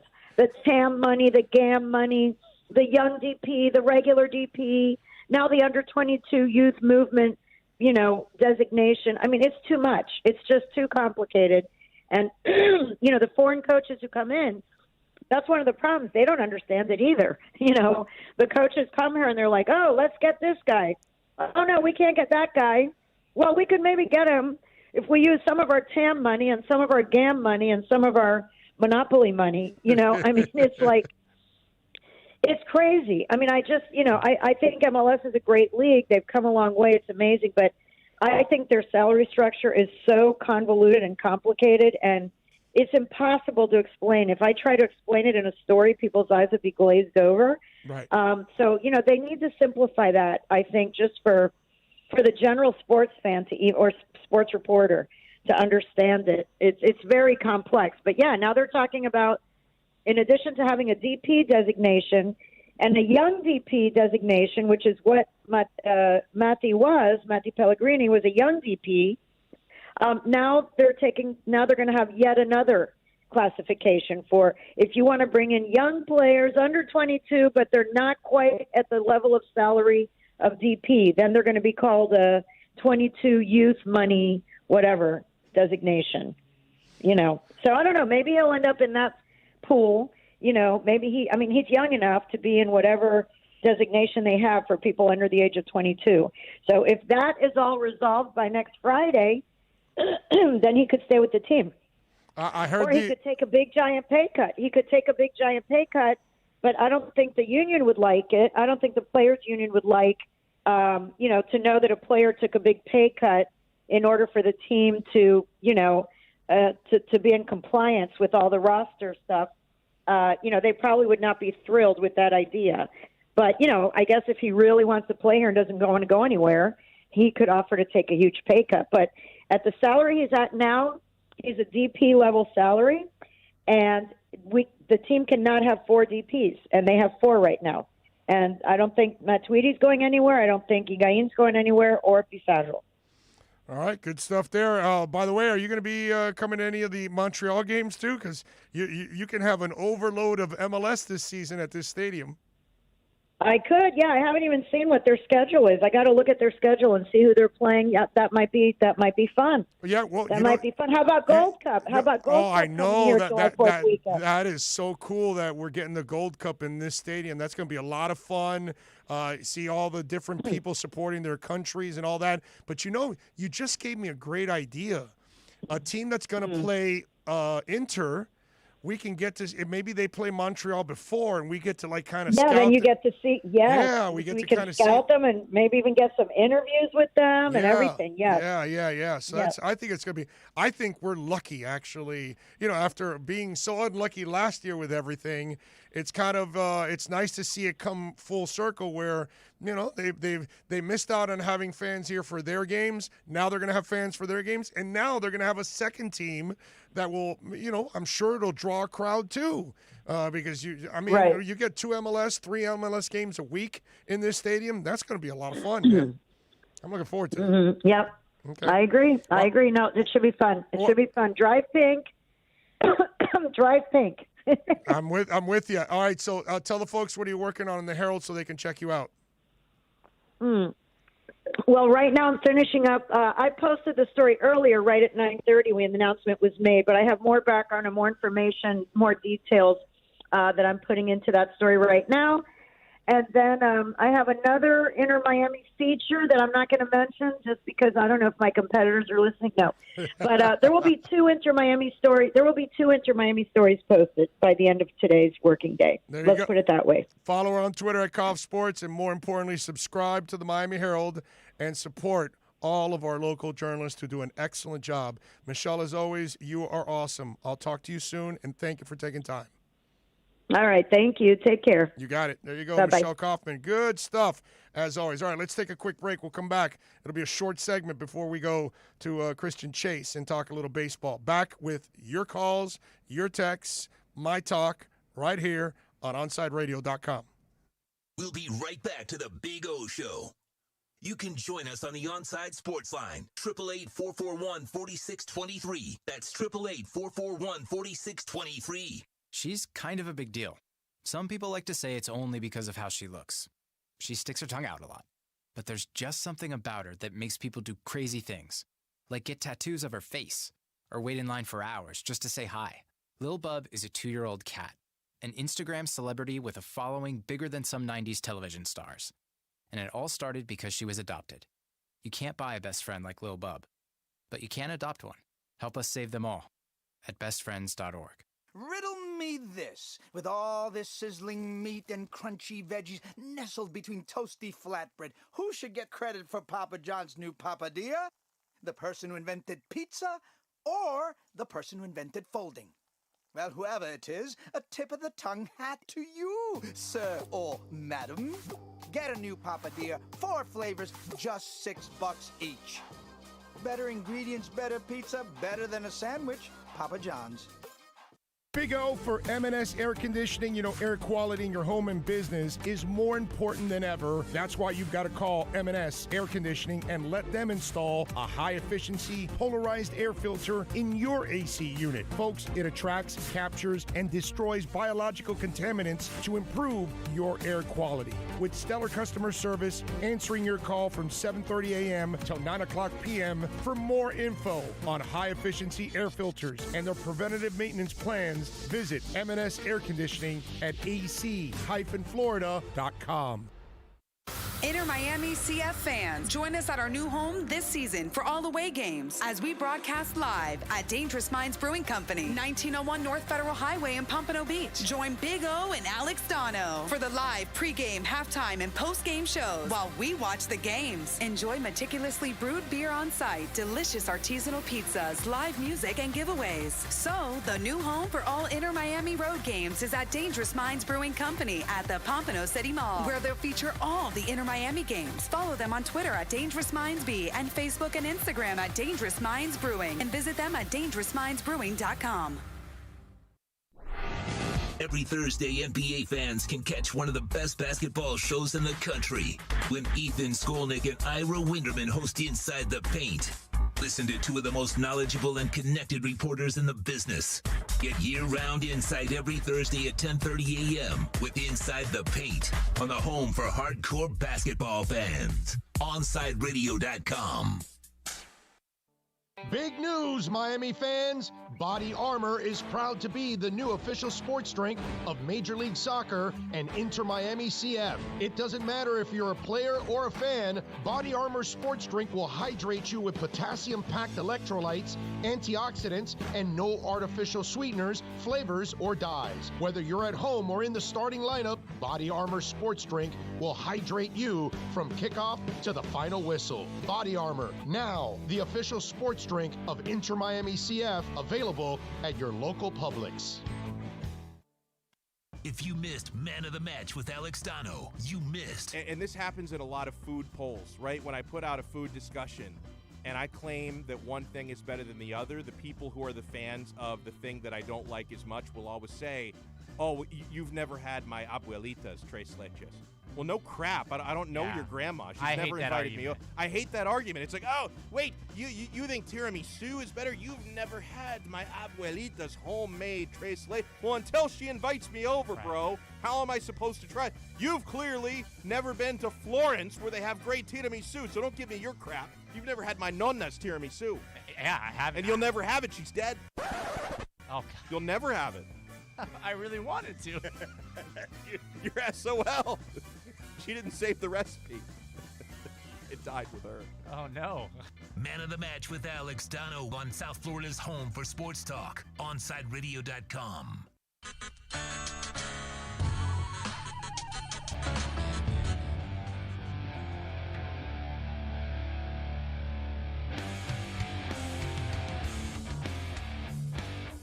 All righty. How's everybody doing out there? It's a beautiful thing. Man, we've gone through half this show already. This is just crazy. This is crazy. This is crazy. This is crazy. There you go. That's a little Chevy Chase in Vacation. For those of you. I mean, that's just one that I probably lost like 80% of you out there. Anyway, welcome back. We take it till 3. Alex Dono will take over at that point. Plenty of stuff to talk about. We thank Michelle Kaufman. Christian Chase is going to join us in the next segment. He is the host and the partner in crime with Alex every Saturday. We have a show called Deep Into the Count, 1 to 3 p.m. on Saturdays. We moved the show. It was 8 to 9 in the morning, but the boys wanted to, expand the show, so they didn't want to wake up at 3:30 in the morning to get here, so we put it in the afternoon from 1 to 3 now, so that's even better. And so when you guys are up, you can cruise around and you can tune in to Deep Into the Count with my man Alex and Christian Chase. So we'll talk to Christian in the next segment because obviously the Marlins were robbed yesterday, not of the win because you don't know if they would have won, but they were handed the loss without really earning the loss yet. You know what I'm saying? Oh, that last pitcher kind of was setting you up for a loss anyways, one way or another. But we'll talk to Christian Chase about that. Got a bunch of things to talk to you about as we come to you live from, the Drive Pink Stadium here in Fort Lauderdale. Looking forward to I got to make sure I get this right because I've got to put together all the promos, everything for the pre and half and post game show. So I got to make sure I get this thing right and how we pronounce it because I definitely don't want to record everything. Then all of a sudden wait a minute. That's not how it's supposed to sound. The imaging is not right. Okay, there's something going on with that imaging. You know what I'm saying? Anyway, so appreciate all of you out there as always for tuning in. Calling in at 888-441-4623. The text line, 844-416-8123. Somebody said, wow, you're taking calls or love that you're taking. Troy says, love you're taking calls. But, man, all of our hosts know to take phone calls. Okay? Now, we're not going to take 400 calls in a show or anything, but we definitely want to take calls. Because maybe that's the only way you can get your point in. You can't text at the moment. You're driving. You don't want to do that. You want to call. That's fine with me, man. I got no problem. You know what I mean? I know most of our audience is on the podcasting side, okay? Because I see the numbers. I know. And so that's the way the world is. The world is on demand. Your music, your TV shows, your movies, it's all on demand, dude. I get home tonight, and I watch a bunch of crap on demand. Very few things live. Sports and news. How about you, Alex? Right? Sports and news are live, and then everything else is pre-recorded? Yeah. Right? Mm-hmm. Yeah. That's the way it is, man. You know? So that's why I'm telling you that we're here to create the kind of station that you guys desperately need here in South Florida because obviously we know the people that have the audacity to call themselves sports radio, it's a joke. We all know that. I mean, give me a break. Oh, Chevy Chase is an example of how talent does not last forever. Oh, amen. Remember when he tried to do a talk show? Wow. Stay in your lane, okay? Physical comedy. That's it. It's over. And it got old quickly, right? So, yeah, but he had a nice run, dude. You got to... Any of us would love to have Chevy Chase's run. You know what I'm saying? But you're right. I mean, listen, everybody's time comes and goes. Doesn't matter who you are, okay? Right? You're going to go out of style or things have changed so much. It's just the way life is. You could try to change and adapt and stay with it. And, Madonna's been able to do that. But it's going to get to a point now where she's going to be irrelevant. Unless she keeps putting her raggedy ass naked out on social media, which does Madonna know that she does not look like the Virgin from back in the day? I don't know. Does she realize that when she's doing that video in Venice and rolling around and all that, and she looks smoking hot in those days? Should she realize? I mean, she's like a 60-year-old woman, and, So the time will come and go for all of us. Okay, yours truly. Everybody else, we all have our shelf life, okay? It is what it is. All right, let's do this. I am sorry I got to take a quick break here. Christian Chase is going to join us next. We went a little long with Michelle on this one. We'll talk to Christian Chase. Then we'll get to a little more. I got a bunch of football things that I want to get to. I got a football player that I think an NFL player that did something really, really stupid. There's also this story in the NFL that people are printing that I kind of find ridiculous because this person is always a media whore, and it's kind of useless, but I definitely want to get into that. Peter Schrager also, some good sound that he had on Good Morning Football. So there's a lot of football things that I want to get to. But before we do that, Christian Chase will talk baseball with us next right here on OnSideRadio.com. We'll be right back to the Big O Show. You can join us on the OnSide Sports Line, 888-441-4623. That's 888-441-4623. There are those who dedicate themselves to a sense of honor, to a life of courage, and a commitment to something greater than themselves. They have always defended this nation and each other. They still do. The few, the proud, the Marines.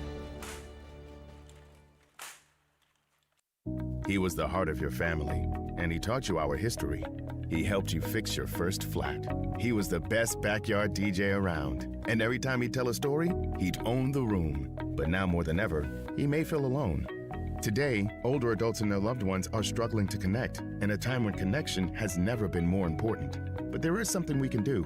Embrace our older loved ones through StoryCorps Connect. With StoryCorps Connect, you can honor seniors remotely with an interview about their life. Every interview will be archived at the Library of Congress, becoming part of American history, so that years from now, future generations can listen in. All right, Grandpa, what's one piece of advice you have for me? Just 3 words, sweetheart. Live with courage. The man that had the best stories still has plenty of stories to tell. So connect virtually and share the conversation of a lifetime at StoryCorpsConnect.org/AARP. Connect, honor, share. StoryCorps Connect. A message from AARP, StoryCorps, and the Ad Council. He has an overbite that makes him look like a cartoon character, a slightly crooked eye, and an uncommonly wrinkly neck. In the right light, he can look a little like a garden gnome, and he'll wear a bow tie just because. Sure, you might call him a little quirky, but that's exactly what makes him so perfect. Tuna is a 3-year-old Chihuahua Dachshund mix with more than 700,000 followers on Instagram, and it all started because he was adopted. You can't buy a best friend like Tuna, but you can adopt one. Help us save them all at bestfriends.org.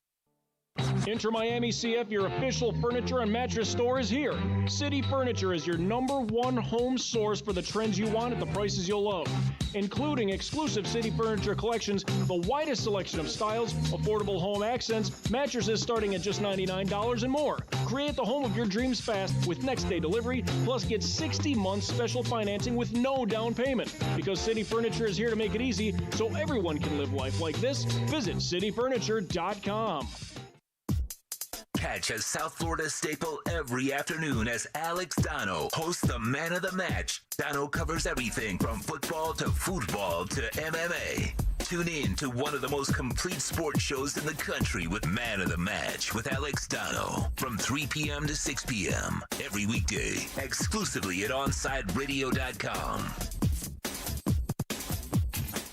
Riddle me this. With all this sizzling meat and crunchy veggies nestled between toasty flatbread, who should get credit for Papa John's new papadilla? The person who invented pizza or the person who invented folding?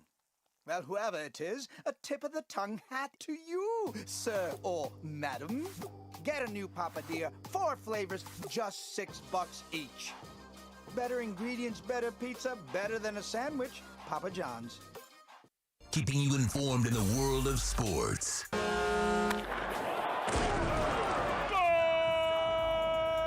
With an OnSideRadio.com sports update. The Miami Heat beat the Lakers 110-104 behind Jimmy Butler's 28 points. Victor Oladipo added 18 but left the game in the fourth quarter, favoring his right knee. I actually spoke to someone who's close to Victor Oladipo and spoke to Victor last night. And he just said it was just one of those sort of momentary shocks when something felt wrong, but nothing felt broken. And it could be, and I'm told as of now, something as basic as he hit some of the old scar tissue from that injury, and he just felt sort of awkward about it, and that's why he limped off. And you know what, Kai? This is so often the case after a player returns from a major injury that it could be just as much mental as physical, that you're worried that it's the worst-case scenario, and it's not. Could be as simple as tendinitis. That doesn't mean that tendinitis doesn't keep you out a game or 2 or a week or longer, but it's not the case of now you're not going to see the player for another month or so. The next game for the Miami Heat is Sunday in Portland. Tip-off is at 10 p.m. The Panthers lose to Carolina for the second straight game, this time a 3-0 shutout. Trocheck had another goal and assist against his former team last night.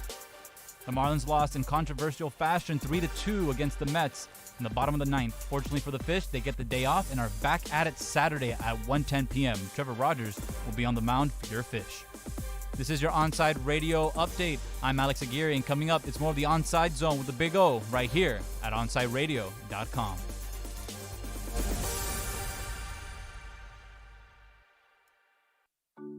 What is dedication? The thing that drives me every day as a dad is Darian. We call him Day for short. Every day he's hungry for something, whether it's attention, affection, knowledge. And there's this huge responsibility in making sure that when he's no longer under my wing, that he's a good person. I think the advice I would give is you don't need to know all the answers. The craziest thing was believing that your dad knew everything. So as a dad, you felt like you had to know everything. You had to get everything right. It's okay to make mistakes. As long as it's coming from love, then, it kind of starts to work itself out. I want him to be able to sit back one day and go, we worked together, we did a good job. That's dedication. Find out more at fatherhood.gov. Brought to you by the U.S. Department of Health and Human Services and the Ad Council.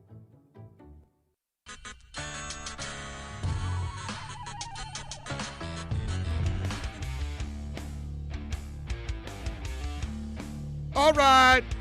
Yesterday was a little frustrating as the Marlins lose. Walk-off hit batter. 3-2 walks in the run.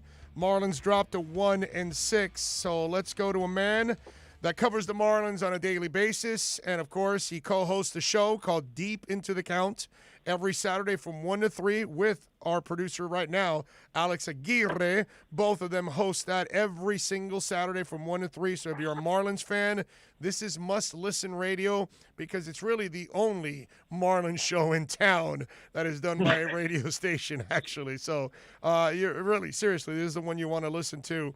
Christian, you can follow him on Twitter like I and many others do at Chase Chris Jr., Jr. Christian, how you doing, my brother? How you hanging? I'm doing great. The Marlins are definitely not doing great on the opposite side of things. So it's definitely been a wild ride covering the team for the first 6-7 games of the season. But, I'm excited for things to turn around and hopefully cover a winning ball club eventually.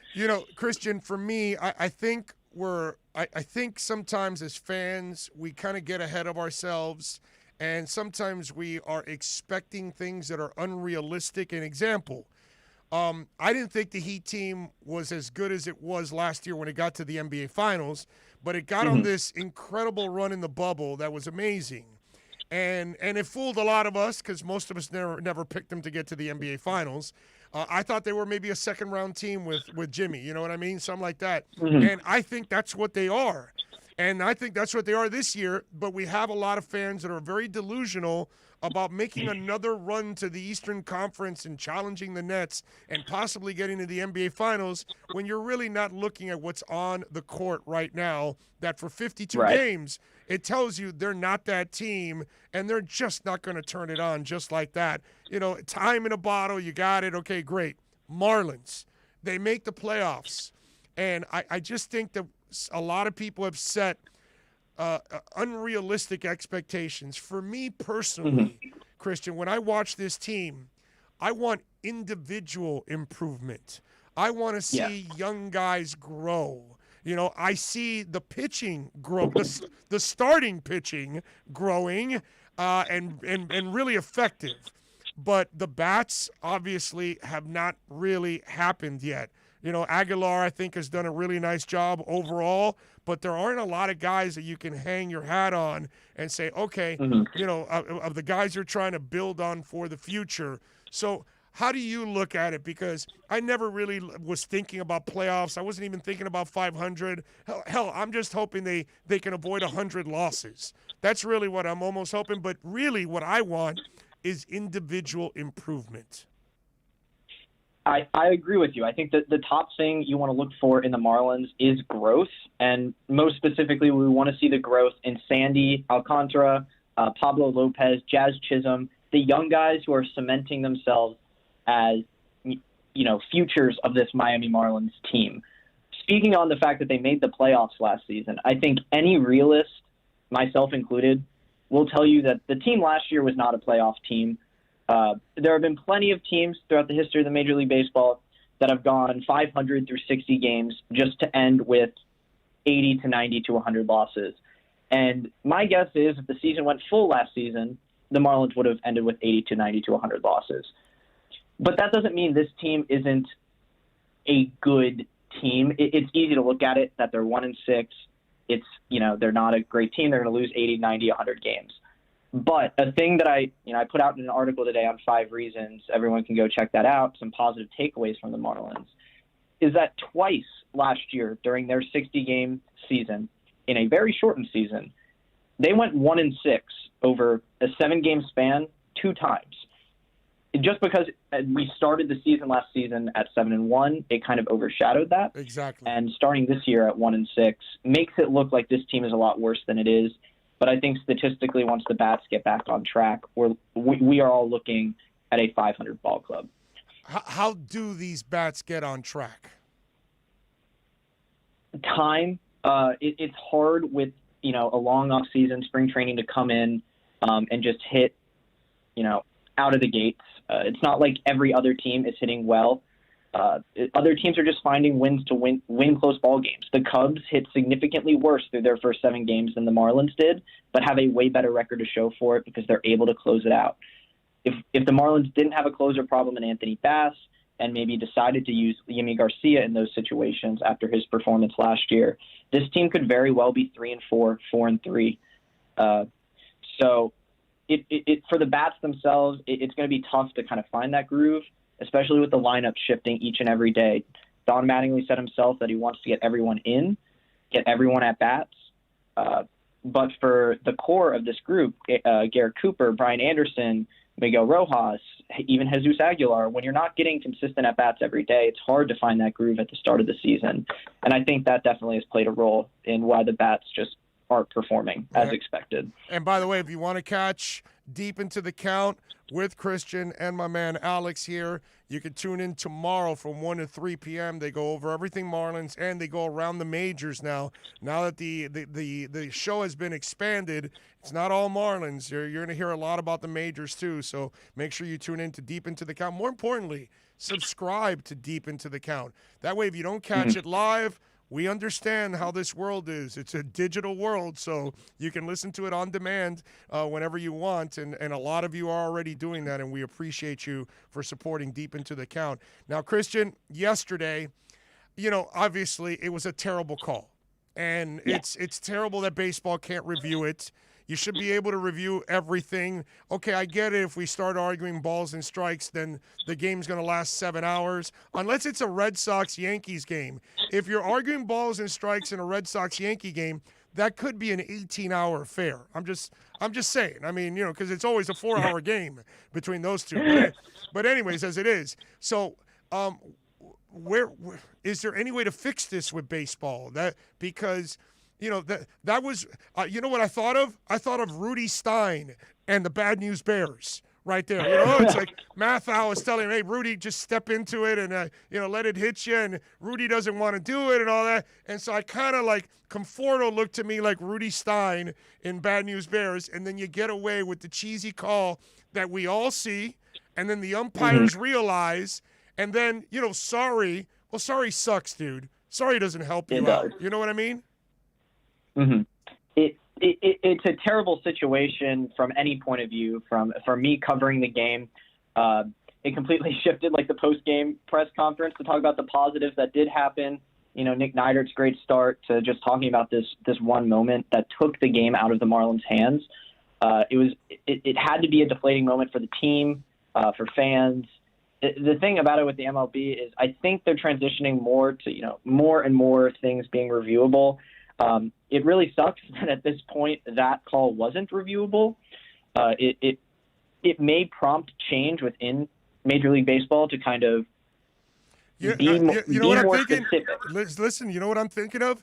You know how the NFL doesn't allow you to do it until you get to 2 minutes, that you can challenge certain things? Well, maybe that's what we do. We get down to the 8th and 9th inning, and if there are these kind of close plays, okay, we can't do it for every inning, dude. I get it. Unless we go electronic all the way and then we take out the umps, okay, fine. But if we're going to do it this way, then at least in the 8th and 9th innings or extra innings, you allow challenges to go on, because usually there might be the game on the line in those moments right there. Listen, if something happened in the 3rd inning, dude, you had 6 more innings to make up for it. If you didn't score a run or whatever, that it is what it is. You can't do it for every inning. But maybe Major League Baseball should say, hey, once the 8th inning rolls around, we got to allow managers to be able to challenge some of these situations.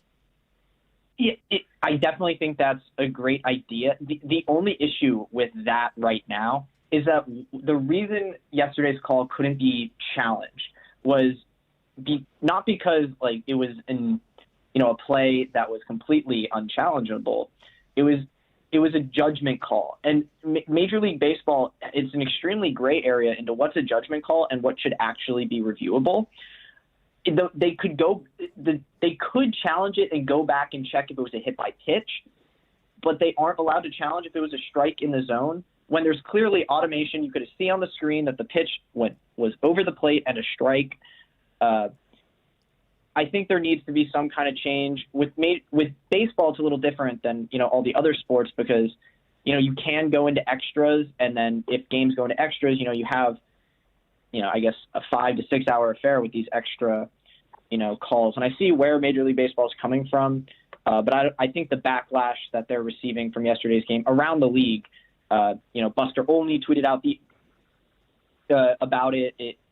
This is a league-wide thing now. It wasn't just between Marlins fans and Mets fans.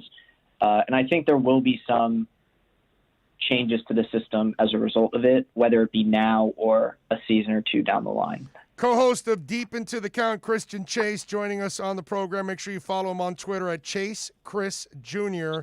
And listen, I didn't freak out so much about the call as much because Bass was ass. And that's really in the end, you kind of put yourself in that position that you allowed that one play. But if you wouldn't have been so terrible all throughout the damn inning, allowing 3 hits, 2 earned runs, a 23-14 ERA at this moment in a third of an inning, that's where I don't have so much sympathy for the situation, because you were headed down Losersville anyways. Yeah, the game, you could argue that the Marlins would have still had a chance, but just to put the entire perspective of the game in front of us, first off, the Marlins are up 2-1 in the 9th. Bass, you're right, lets up an absolute bomb to Jeff McNeil, who is one of the better hitters in the league. And then bases loaded, 1 out. Say the strikeout does happen, you get Michael Conforto out. Then bases loaded, 2 outs, you have Pete Alonso at the plate, who, is an all-star level hitter who 2 years ago hit 50 home runs. So, also Gator native, go Gators. Even if he gets that out, right, the Marlins are then banking on going to extra innings with their bats colder than ice, with the shakier half of their bullpen against a really potent Mets offense. Yes, the Marlins would have had a chance, but if you want to look at the odds, the Mets probably, even if that strikeout occurs, had a 90% chance of winning that game, just with everything that has happened and what the Marlins had available. So I think what happened overshadowed the fact that the Marlins really did lose a game that was right in front of them to win. The difference between this Marlins team this year and even of last year is that the Marlins last year won these games. They had a staggeringly high record in games that were decided by 1 or 2 runs. Tight games, yeah, they were good in tight games, yes. I agree. This year, they've lost 6 games, 5 of which have been decided by 2 or less runs. And, I'm not entirely sure how the Marlins can change that. If it's a mentality thing, if it's just they overperformed last year. But something needs to happen within the clubhouse to kind of shift how they're approaching these very close games, because they were doing it right last year, and something has changed this year. And I'll tell you this, we'll wrap it up with this question. The one concern I do have If you're a seasoned veteran, then I think you've been through the hell and heavens of baseball in a long season and the ups and downs. But when you're young, you may not deal with those kind of adversities the same way. And I do worry about the young pitching staff going out there and pitching their ass off in every game. You know, Nieder did a nice job yesterday, dude. And so you start looking around. All these guys, all the starters pretty much are doing a really nice job. And you just don't want to break their confidence or break them emotionally by never giving them run support. And they almost feel like, man, no matter how well I pitch, I'm not going to come out of here with a victory or feeling good about it. And that's the one thing that I do worry, because it's such a young staff. If it was a whole bunch of older guys in the rotation, I wouldn't be worried as much. Agree or disagree? I completely agree. It's hard not to get discouraged when, you know, you have two guys in Pablo Lopez and Sandy Alcantara who respectively are aces of a lot of teams throughout the majors. They have been dominant, especially to start this season. They're young, 25. I think both of them are 25 years old. For just some numbers to throw out there, combined, Sandy and Pablo have pitched 23 and 2/3 innings. In innings which they are pitching, the Marlins have put 2 runs on the board. That is absolutely just phenomenally atrocious. Yes. No matter how good you pitch, you cannot win games where your team doesn't score. Granted, Mets fans all know all too well they've had a perennial Cy Young candidate in Jacob deGrom every year, and it seems he has a losing record every year because they don't put any runs on the board. Right. But the Marlins aren't trying to be the Mets. They're trying to be their own team. They're trying to rebuild kind of like the Rays did. The Rays don't always put up a lot of runs, but they always put up enough to kind of hold over so that the pitching can win games, which it does. Yep. The Marlins got to get to that point, but for these young guys, it's definitely discouraging. Lopez, 11 innings, 10 strikeouts. Alcantara, 12 innings, 17 strikeouts, man. Those two youngins are pitching their asses off. And make sure you follow Deep Into the Count. Check out the podcast. It's all over the place. Everywhere you get your podcast, just put Deep Into the Count and you'll see it. More importantly, listen to them tomorrow from 1 to 3. Christian, as always, my brother, thank you for taking some time and talking a little baseball. Hey, of course, man. You know I love talking baseball. Thanks for having me. You got it. There you go. That's one of the things is my favorite part about all of this is that we got two guys in Alex and Christian that are young and they love baseball. I find that to be so cool because it's so rare. And follow him on Twitter, Chase Chris Jr. Hour number 3 next.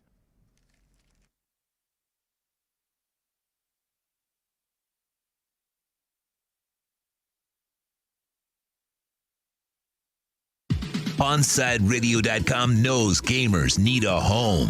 Can you dig it? That's why for the next 60 seconds, Can you count, suckers? here's your OnSide Radio E-Report with Michael Christian.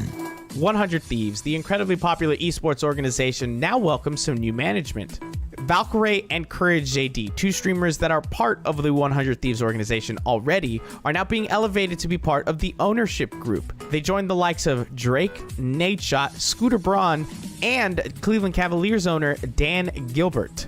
Valkyrae joined 100 Thieves back in 2018. Courage joined back in 2019. Both of them did used to stream on Twitch, but eventually moved on to be exclusive YouTube streamers. In the new roles as part of ownership, they're going to help identify some new talent and build new programs and other initiatives. Don't worry though, if you love watching their content, they're still going to be putting that out there for you. Stay in touch in the world of gaming with the OnSide Radio E-Report.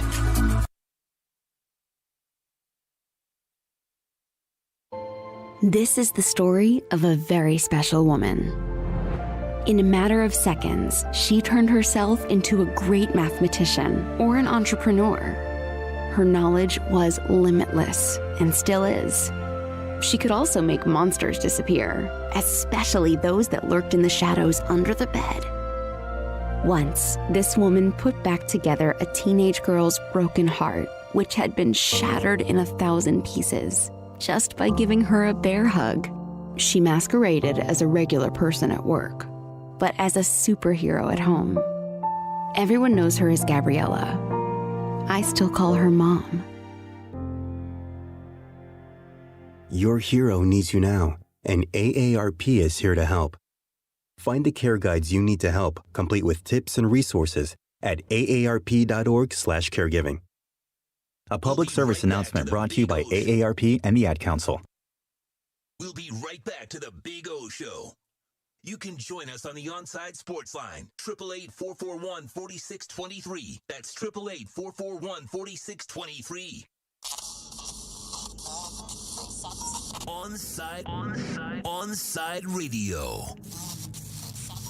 No station in South Florida provides more live and local sports talk. Follow us on social media at OnSide Radio. Hey, it's Big O for EJD Construction, your custom home builder, additions and home remodeling. Our lives have changed. We're making our homes more of an oasis. Call the right place. Call the right people. Eric at EJD Construction for over 16 years. A-rated member of Angie's List in the Better Business Bureau.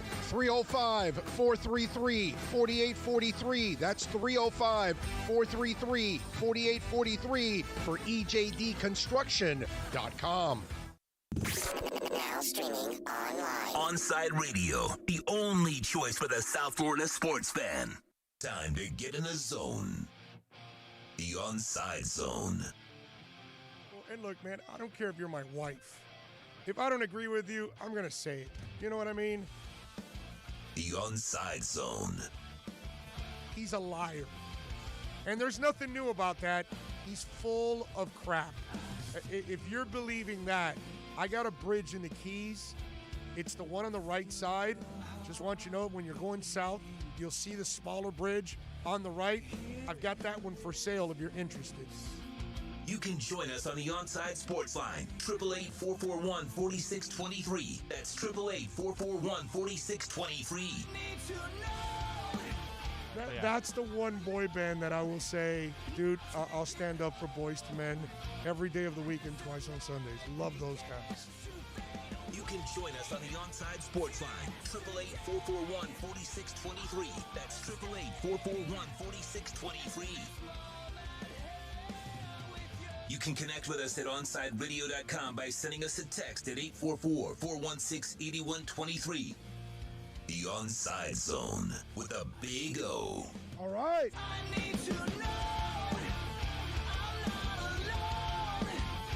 We're back. It's hour number 3.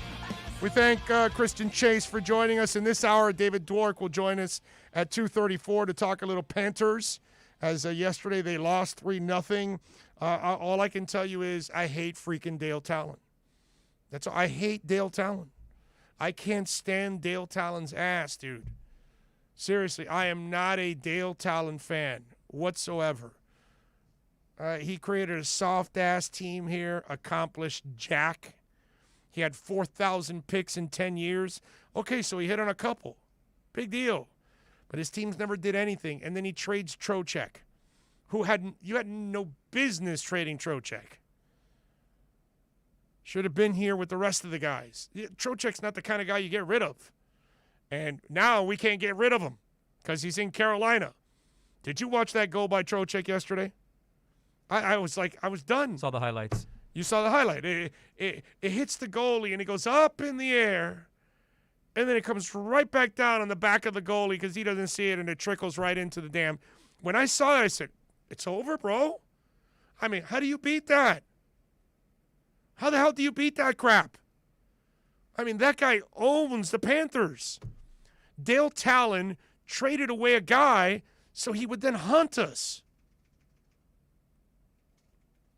I hate Dale Talon. I hate Dale Talon with a passion. That's how much I hate Dale Talon. He might have been one of the most overrated executives that any team has ever added here in South Florida. I don't care what he did in Chicago. He did nothing here, dude. And, you got Barkov, Ekblad, and Huberto. Yeah, he was here for 10 years, bro. And, yeah, when you suck and you're at the top of the draft, you might as well hit on a couple picks. But overall, it's not impressive. I'm sorry, not in 10 years. 10 years of work. He did more damage than actually helped the franchise. You cannot run a franchise for 10 years and accomplish squat. That's Dale Talon. That's what I came away with last night. And I wore my shoes during the game, my Florida Panther shoes, and it didn't work a damn bit because once I saw that go, I go, how do I compete with that? It's over. Damn. Pisses me off. I mean, Dreacher had 19 saves. It wasn't like he was peppered for 45 shots. And I ask, did the Panthers also hang out with Paul Pierce at his place too? No scoring. They were stoned. Not them high. They were stoned by the goalie because that guy stopped everything in sight. All right, 888-441-4623 is the phone line if you want to get in. That's 888-441-4623. The text line, 844-416-8123. That's 844-416-8123. I got a couple of things that I want to talk about here. You know, there's a story out there now that's making the rounds that Jerry Jones apparently is in love with Kyle Pitts, okay? Apparently he is infatuated with Kyle Pitts. Now, first of all, so it shows you talk, which you don't hear anything from the Dolphins. Let me ask you, Alex, do you hear about Brian Flores infatuated with something? Chris Greer infatuated with this? You don't hear any of that stuff. You don't hear anything, bro. Very low-key. Nobody knew that 2 trades were coming. Nothing. Not Schefter, not anybody, not Ian Rappaport, no one. No one locally, nobody. They don't know anything. Salguero doesn't talk to them. Barry Jackson doesn't talk to them. Beasley doesn't talk to them. Omar doesn't talk to them. Nobody gets in that building. Nationally, locally, nothing. So the Cowboys, there's a story off of Pro Football Talk, which, you know, they throw everything against the wall and hope something sticks. So they put out there that they're in love with Pitts and they would consider moving up from the 10th overall pick, according to Chris Mortensen. So now Cowboys and the GM are being infatuated by Pitts. Mortensen said he's going to have to trade up to get Kyle Pitts. He spent $40 million a year on Dak Prescott, so why not go get Kyle Pitts? Do you know why you don't go get Kyle Pitts? Because your defense sucks. Your offense is not the problem, asswipe. And that's why the Dallas Cowboys are freaking clowns every single year. And that's why they never win, because they don't do things the right way. Your defense is horrible. You can't get to a quarterback if your life depended on it, okay? And you're going to trade up picks from 10 to 4 or 5 you're going to have to get, you know? Although maybe Miami will take advantage because they can still get, if they want, a Waddle at 10 and then steal all kinds of picks from the Cowboys because, you know, they're stupid enough because, of course, Jerry Jones already telling you that he's dying to get the guy. So now if you're a team, so you're dying to get him. And you're dealing with the dude that said, hey, I'll give you a first-rounder for Tunsil. You know, we really like him a lot. I appreciate your interest, you know, but thank you. Ring. Hey, Chris. It's Bill O'Brien again. I want to give you a first and a second-round pick for Laramie Tunsil. Hey, you know, Bill, that is really kind of you. I appreciate you, man. I get it. You're really interested in him. He's a hell of a player. He definitely would do great work protecting Deshaun Watson, but we really need him now to protect our quarterbacks. This guy is a franchise guy for years to come. But I appreciate your call, man. Thank you. Ring. Hey, Chris, it's Bill O'Brien again. My dimple's about to explode in my chin. Can I give you 2 first-rounders and a second for Laramie Tunsil? Oh, man, you know, wow, that's very flattering. You know, that's a hell of a deal. But I you know, this is generational. You know, this is a guy that I don't know if we'll get another guy again like this. He can play. He can smoke weed in a mask. This kid's multi-talented. And then Bills. Okay, you got me. I'll give you 2 first, a second, and I'll take Kenny Stills off your roster because I know that Flo doesn't want anything to do with him and Jay-Z music. All right, you got it. Let's go. You're going to take Stills? Let's go. 2 first-rounders, a second, and Kenny Stills. Deal's done. That's who Jerry's going to deal with? Chris Greer is going to get Steven and Jerry Jones and completely undress them. Okay? Not that I really want that because I really want Pitts or Jamar Chase. Listen, I told you when they made this trade, boom. Give me Pitts or Jamar Chase, and I am a happy camper. Because I know that if you have Pitts and Gesicki with Fuller on the outside and then whichever guy's healthy on that side, Parker, Preston Williams, Albert Wilson, whatever you want to do, it would be a hell of a combination. But if you get Jamar Chase, okay. So defenses now have to deal with Will Fuller and Jamar Chase with Gesicki working the middle field. I like it. I'm good. Let's go. Let's rock and roll. So I don't think Miami can lose either way, quite frankly. But I'm just saying, if you want to do that, that's fine. But this is why the Cowboys are the Cowboys. This is why they're constantly morons, because they put themselves in this kind of a position. And I say this because, one, I want you to, again, appreciate what's going on in Davie and how those people run it, because it's very much like the people in Miami. You ever hear anything from Pat Riley? Does Pat Riley ever come out and say, reports out of the Heat, Pat Riley is infatuated with this player? That doesn't happen, bro. You're not going to find out what Pat Riley likes. Eric Spoelstra isn't going to tell you anything. Get the hell out of here. Don't bother us. We got our job to do, running an incredible organization. Because that's what the Miami Heat are, an incredible organization. Yeah, the team's average is here. It is what it is. But, this is why the Cowboys end up being the Cowboys, dude. They have no defense, and they're still worried about offense. You might want to stop signing knuckleheads on your team to play defensive end. You may want to start paying attention to that side of the ball because that's how you kind of bring balance. You had a quarterback when healthy was throwing for 5,000 yards. Offense is not your issue. Yes, Kyle Pitts makes anybody better. Yes, Kyle Pitts adds a dimension that you only find with Darren Waller and with, what's it called? Kelsey. And what's the other guy in San Fran? Kittles. Kittles and bits. Yeah, I get it. He's one of those kind of cats. I understand that. But you got to know what you are. And when you're the Cowboys, your defense sucks. Just a clown show. All right, so I was going to tell you about a player that did something really, really stupid, okay? I don't know if you guys heard this about Juju Smith-Schuster. As you all know, he returned back to the Steelers. Now, I ask myself, why was it a stupid move? Maybe there's a little bit of maybe there's a little logic to the move, okay?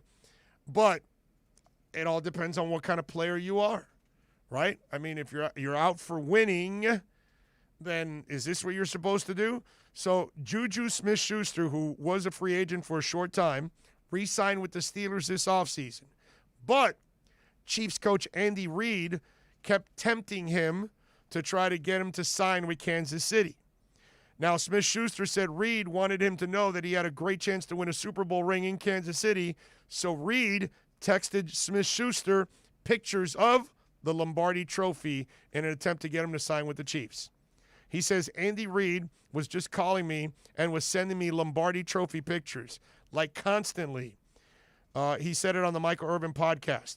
We had a good talk, so it would have been KC after the Steelers, like he texted Lombardi pictures to me while I was trying to make a decision. And I have much respect for him and his team, so yeah, it didn't work out for Reid. Smith-Schuster decided to stay in Pittsburgh. So the one thing that I would, because you got to be a moron to go back to Pittsburgh over Kansas City. Ben Roethlisberger's arm is falling off, okay? The quarterback, he just He's done. He's cooked. He's history. And so to me, the Steelers, they lost a couple of important players on defense last year, which really hurt them. But with that quarterback, the way he's playing, the lack of mobility, I don't think they're a Super Bowl contender at all. I may be wrong, and maybe that team is better, and maybe they have an incredible draft like the Giants did several years ago, that like all 7 rounds played leading into the Super Bowl and winning it and all that. Everything falls into place. Maybe that happens for Pittsburgh. The only thing I was thinking of, that Juju Smith-Schuster made a stupid decision only because of greed. Maybe Kansas City didn't have the long-term money that he was looking for and the big signing bonus. Maybe they wanted a 1-year deal and said, hey, listen, cap space will open up next year. We'll re-sign you, but you can come with us, join us this year, and then you risk injury so you don't, right? But if you want to win a Super Bowl and you want to join a winning team right now, Kansas City would have been the no-brainer, man. And to play with that quarterback, so you got to play with rag arm Ben Roethlisberger, and you're passing up on playing with Pat Mahomes and a legendary type offense. I mean, you're opposite of Tyreek Hill. You got Travis Kelce in the middle. Juju Smith-Schuster would have been tearing it up. Okay? Because the number 1 corner is going to go where Tyreek Hill's at. The safety is going to be worried about Tyreek Hill and Kelce. Juju could have had, 1,400 yards easily next year and a shot at the Super Bowl. The only reason I would think that you made this dumb decision, it's because of greed. And you didn't want to take the chance and risk injury, which that's kind of understandable. That part is not so dumb. But choosing the Steelers over the Kansas City Chiefs, my friends, that is about as moronic as it gets. Sundays, OnSide Radio continues to provide you the kind of sports talk South Florida fans desire. Every Sunday at 7 a.m., tune in to the Sunday Sports Drop with Jazz Santana. Catch Jazz every week as he takes your calls and discusses the biggest stories in sports. That's the Sunday Sports Drop, 7 to 9 a.m., exclusively at OnSideRadio.com. We'll be right back to the Big O Show. You can join us on the OnSide Sports Line, 888-441-4623. That's 888-441-4623. Big news, Miami fans! Body Armor is proud to be the new official sports drink of Major League Soccer and Inter Miami CF. It doesn't matter if you're a player or a fan, Body Armor sports drink will hydrate you with potassium-packed electrolytes, antioxidants, and no artificial sweeteners, flavors, or dyes. Whether you're at home or in the starting lineup, Body Armor sports drink will hydrate you from kickoff to the final whistle. Body Armor, now the official sports drink of Inter Miami CF, available at your local Publix. On 4th and 20, Toast and Marsh give you great insight on the Miami Hurricanes. Sometimes they go a little too far. Yeah. I love him. Yeah. You do? You love him? I love Manny. You love him? I love him. Would you take him to breast if he needed, nourishment? Oh, my God. Would you? If you happened to be lactating and he needed nourishment, would you take him to breast? If there's like a live or die situation? Yeah. Yeah. I'd take like you guys are on a deserted island. Like my breast. Your breast is lactating for some bizarre reason. And he needs sustenance, and you take him to breast. Well, I believe in helping one another. So you would take him to breast? I would take him to breast. Mm-hmm. All right. 4th and 20, weekday mornings from 8 to 10 a.m. right here on OnSideRadio.com. Hello, Inter Miami CF fans. Download the Drink AR app and play inside a first-of-its-kind virtual soccer stadium, hosted by Bodega Trevento and Inter Miami CF, and celebrate your passion for soccer from the comfort of your own home. Find the download links on our Instagram account at Treventus and get our wines delivered straight to your home with a discount for all Inter Miami CF fans. Discover Trevento, a shared passion. Hey, Hey, it's Big O. You know, air quality in your home or business is so important now, folks. That's why you've got to call M&S Air Conditioning. Let them install high-efficiency polarized air filter in your AC unit that attracts, captures, and destroys biological contaminants to improve your air quality. M&S is always on call from 7:30 a.m. till 9 o'clock p.m. and, of course, emergency Sundays. Call for more info on high-efficiency air filters and their preventative maintenance plans. Visit M&S Air Conditioning at ac-florida.com. You can now watch OnSide Radio daily by subscribing to our YouTube and Twitch channels. Search OnSide Radio, log on, subscribe, rate, and review OnSide Radio on YouTube and Twitch. Watch Toast get frustrated with Marsh. OnSideRadio.com.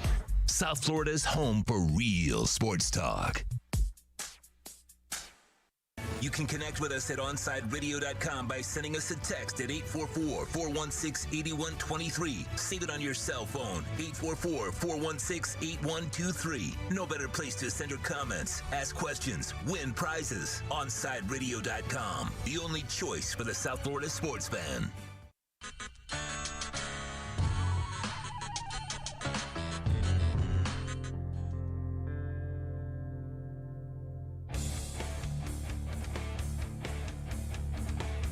All right, welcome back.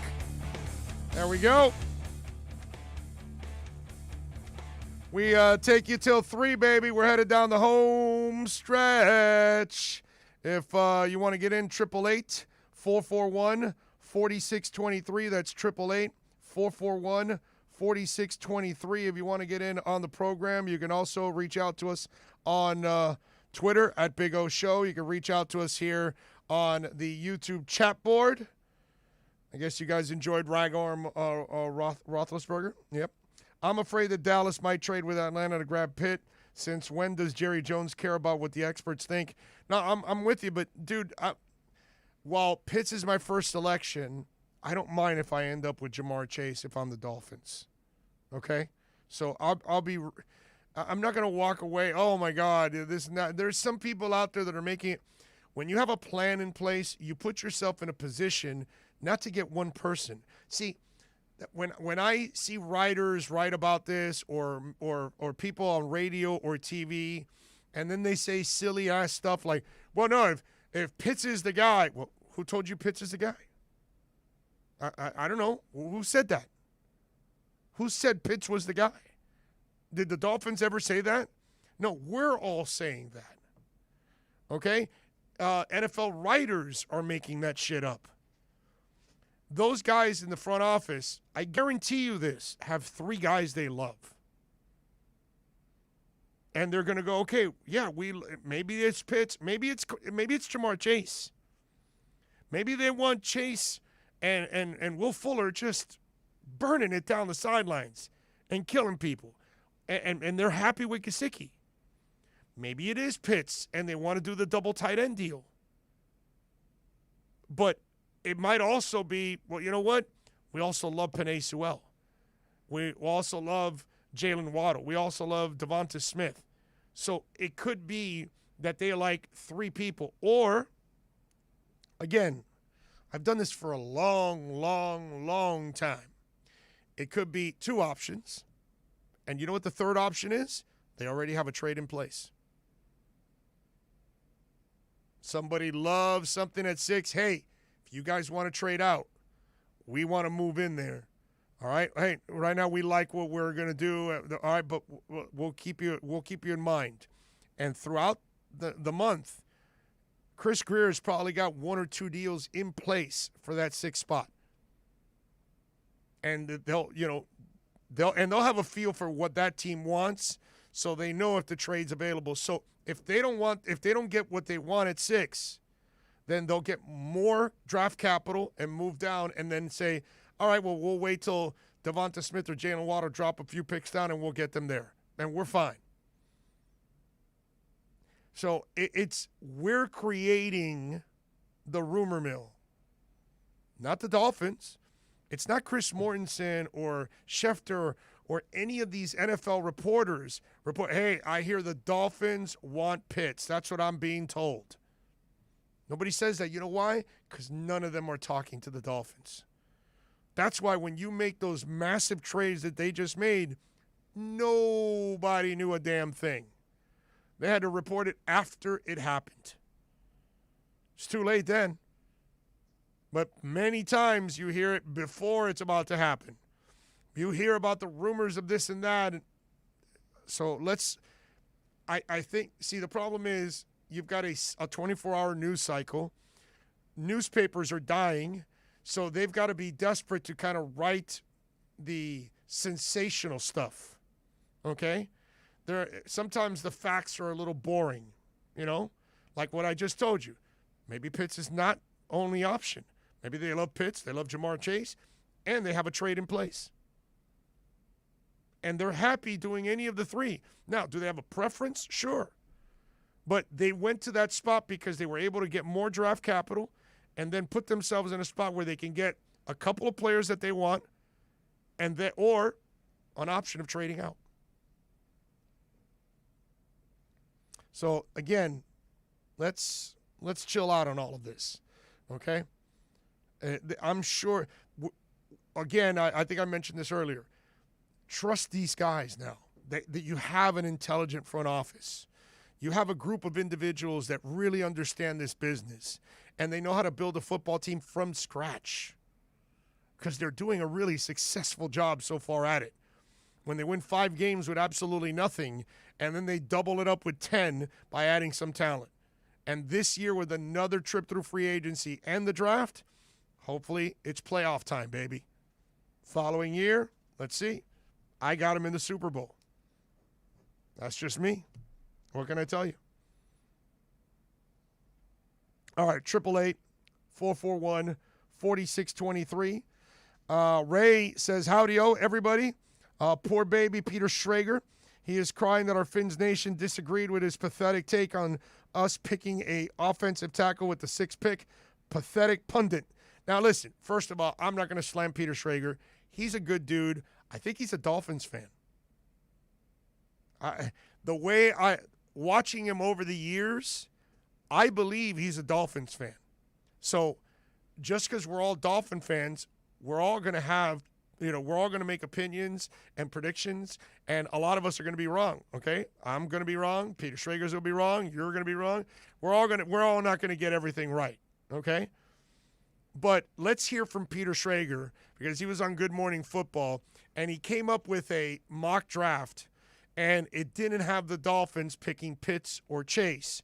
So apparently the Dolphin Nation freaked out on Peter Schrager, and he talked a little bit about it on Good Morning Football. Go ahead.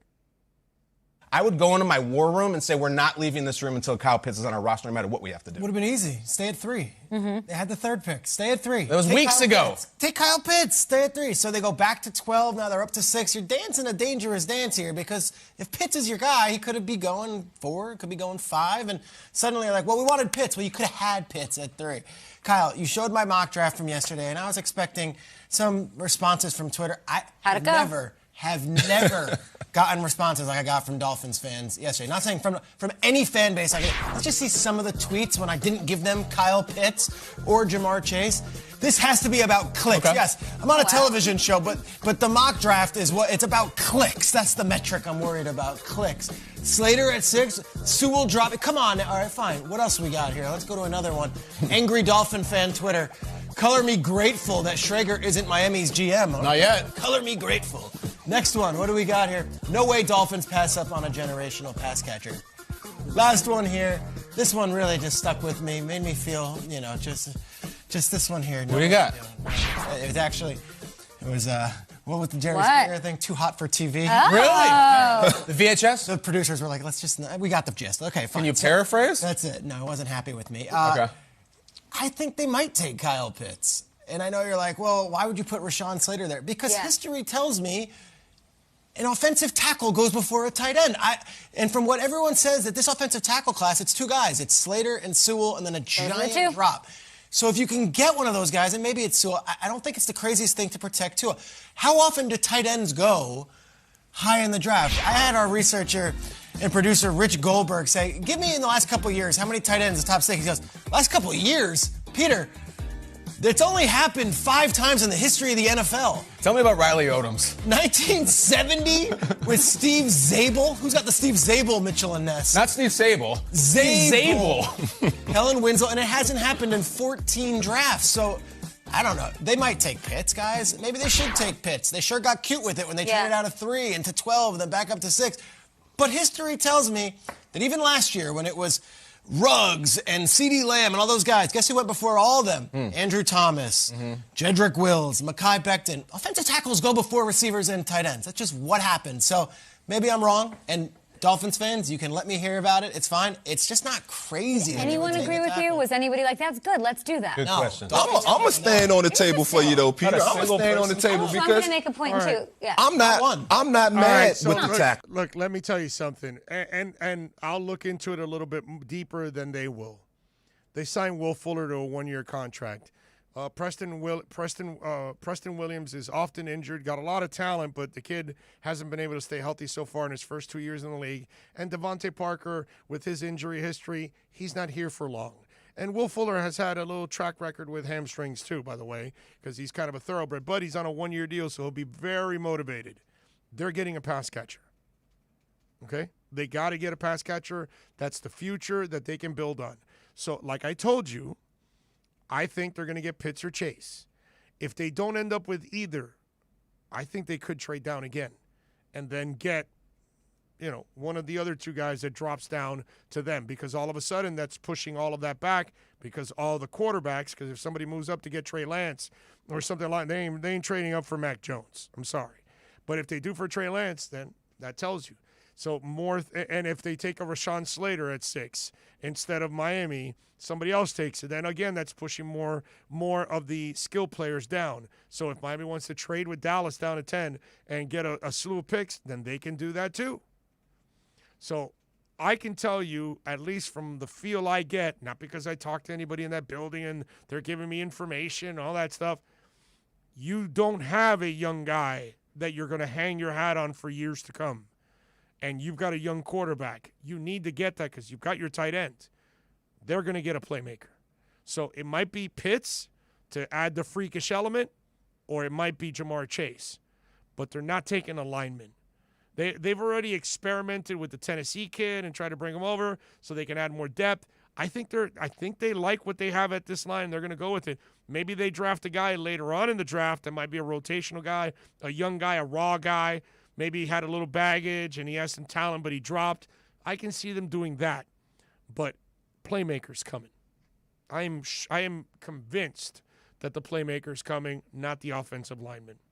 All right, let's take a break. David Dwork is going to join us on the other side. The Panthers, they lost to the Hurricanes 3-0. I hate Dale Talon. They are back in action tomorrow at 2 o'clock against Dallas, in Dallas. We talk with the man that hosts Chirpin' the Cats Radio, 10 a.m. to 11 a.m. on Saturdays. David Dwork, next. We'll be right back to the Big O Show. You can join us on the OnSide Sports Line, 888-441-4623. That's 888-441-4623. Every Thursday, NBA fans can catch one of the best basketball shows in the country when Ethan Skolnick and Ira Winderman host Inside the Paint. Listen to 2 of the most knowledgeable and connected reporters in the business. Get year-round insight every Thursday at 10:30 a.m. with Inside the Paint on the home for hardcore basketball fans. OnSideRadio.com. ADHD. It's the child who can't pay attention or sit still in school, right? The answer may be yes. Attention Deficit Hyperactivity Disorder, or ADHD, can be complicated and it can last a lifetime. Living with a condition can sometimes be a challenge. It may take years to accept a formal diagnosis, and it's not always easy to find the right treatment plan. Did you know that up to 75% of children and adolescents with ADHD have at least one additional mental health condition that also requires a comprehensive approach to treatment? ADHD guidelines were recently updated to reflect the need to screen for associated disorders. Be sure to talk with your child's doctor about proper screening and visit moretoadhd.com for additional information. That's moretoadhd.com. This message has been brought to you in partnership with ADA, ACO, and CHAD. Big news, Miami fans! Body Armor is proud to be the new official sports drink of Major League Soccer and Inter Miami CF. It doesn't matter if you're a player or a fan, Body Armor sports drink will hydrate you with potassium-packed electrolytes, antioxidants, and no artificial sweeteners, flavors, or dyes. Whether you're at home or in the starting lineup, Body Armor sports drink will hydrate you from kickoff to the final whistle. Body Armor, now the official sports drink of Inter Miami CF, available at your local Publix.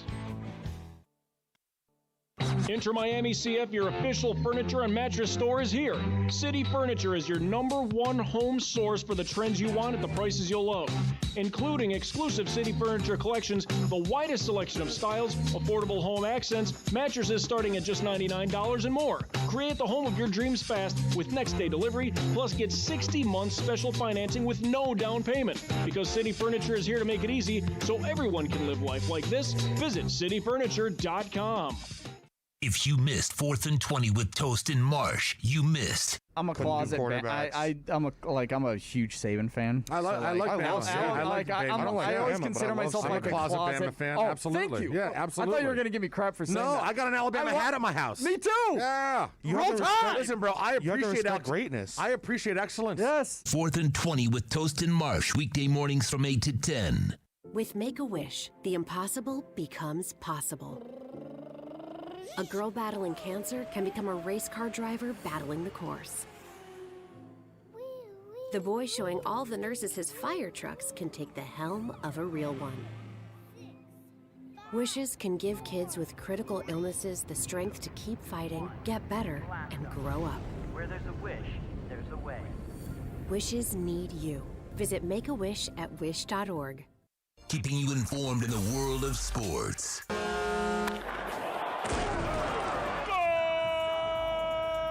With an OnSideRadio.com sports update.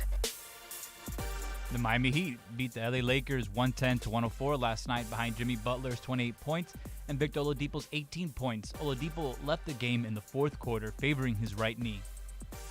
I actually spoke to someone who's close to Victor Oladipo and spoke to Victor last night, and he just said it was just one of those sort of momentary shocks when something felt wrong, but nothing felt broken. And it could be, and I'm told as of now, something as basic as he hit some of the old scar tissue from that injury, and he just felt sort of awkward about it, and that's why he limped off. And you know what, Kai? This is so often the case after a player returns from a major injury that it could be just as much mental as physical, that you worry that's the worst-case scenario, and it's not. Could be as simple as tendinitis.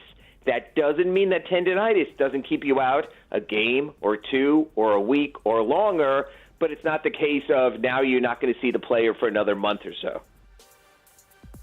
The next game for the Miami Heat is on Sunday in Portland. Tip-off is at 10 p.m.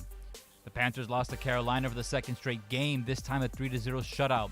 Vincent Trocheck had another goal and assist against his former team last night. And the Marlins lost in controversial fashion yesterday 3-2 against the Mets. Fortunately for the Fish, they get the day off and are back at it Saturday at 1:10. Trevor Rogers will be on the mound for your Miami Marlins. This is South Florida's home for local sports talk. This is OnSideRadio.com.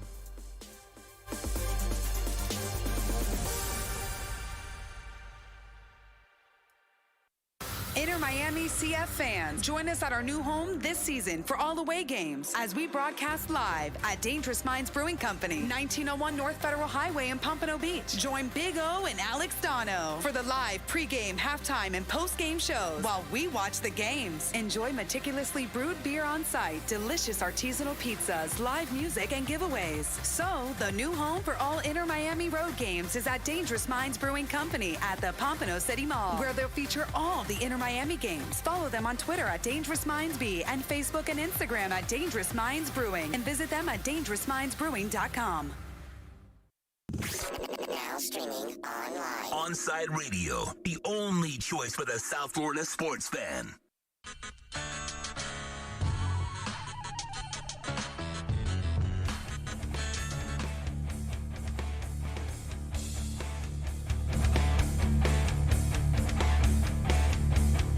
All right, we're back. promised you that David Dwork would be joining us tomorrow morning, Chirping the Cats Radio, the only Florida Panthers radio show in South Florida that isn't driven by the team. That's right. You can only find it on one station in South Florida, and it's right here at OnSideRadio.com. And, of course, David is a must-follow on Twitter at David Dwork. David, I just want to remind you, I hate Dale Talon. Okay, I just want you to know this. I can't stand the bastard. Really, seriously, bro, Vinny Trocheck should be here. There was really no reason to trade his ass. And yesterday with that goal, I was like, how the hell do you compete against that, bro? I mean, seriously, now he's making trick shots against us? Because I think he called bank on that, too. Yeah, that goal was pretty insane. But, I mean, look, it sucks what happened, but can you blame the guy who was clutching at straws? No, I'm blaming Dale. I'm blaming Dale. I'm not blaming the guy. That's what I'm saying. Like, he was clutching at straws to save his job, and he had to make a move, and it didn't work, obviously. Look what's happened. But, I mean, I hate him. I hate him, bro. How do you get rid of a guy with the kind of fire that Vinny Trocheck? The biggest problem I had with Vinny Trocheck was that he was getting his ass beat. And Miami and Florida wasn't doing jack about it on the ice. Nobody was defending his ass and going to pound the guy that took a cheap shot at Vinny. That was my most frustrating thing about Vinny, was watching him take the most cheap shots on that team. You remember that, too. You remember that, right? Well, yeah. I mean, he was an undersized guy on a team that didn't really have any of, those enforcer-type guys. I mean, that's the ironic thing, is that Trocheck would probably be, excelling on a Panthers team that's built the way it is right now. Amen. With, big, tough forwards that can give him some space. It's exactly what's going on in Carolina. Just young guys. But, I mean, look, good on Troch for doing it. Obviously, he was on 2 tough ankles here. He broke, in consecutive years, he had fractures in both of his ankles. And, it's just worked out for him that he healed up, and now Carolina's reaping the benefits of Dale Talon's desperation. All right, so Zito obviously has been playing catch-up from Talon screwing up for many years now, and I think he's done a really good job. I like what Zito did. Assess for us the trade that was just made, and then on top of all of that, there's some talk about more coming down the line. There might be another move. Please enlighten us. Yeah, it certainly looks on the surface like perhaps the move that was made yesterday, the big 5-player trade with Chicago, they cleared off a little bit of cap space and gave themselves some room. They sent Brett Connolly, who still had, I want to say, another 2 years at $3.5 million. He signed like a $14 million deal. Your boy Dale Talon did that summer 2019, and that was a big issue. So they finally were able to get somebody to take on that contract, and they had to give up a couple of prospects to do it, in Riley Stillman and Hendrik Borgstrom.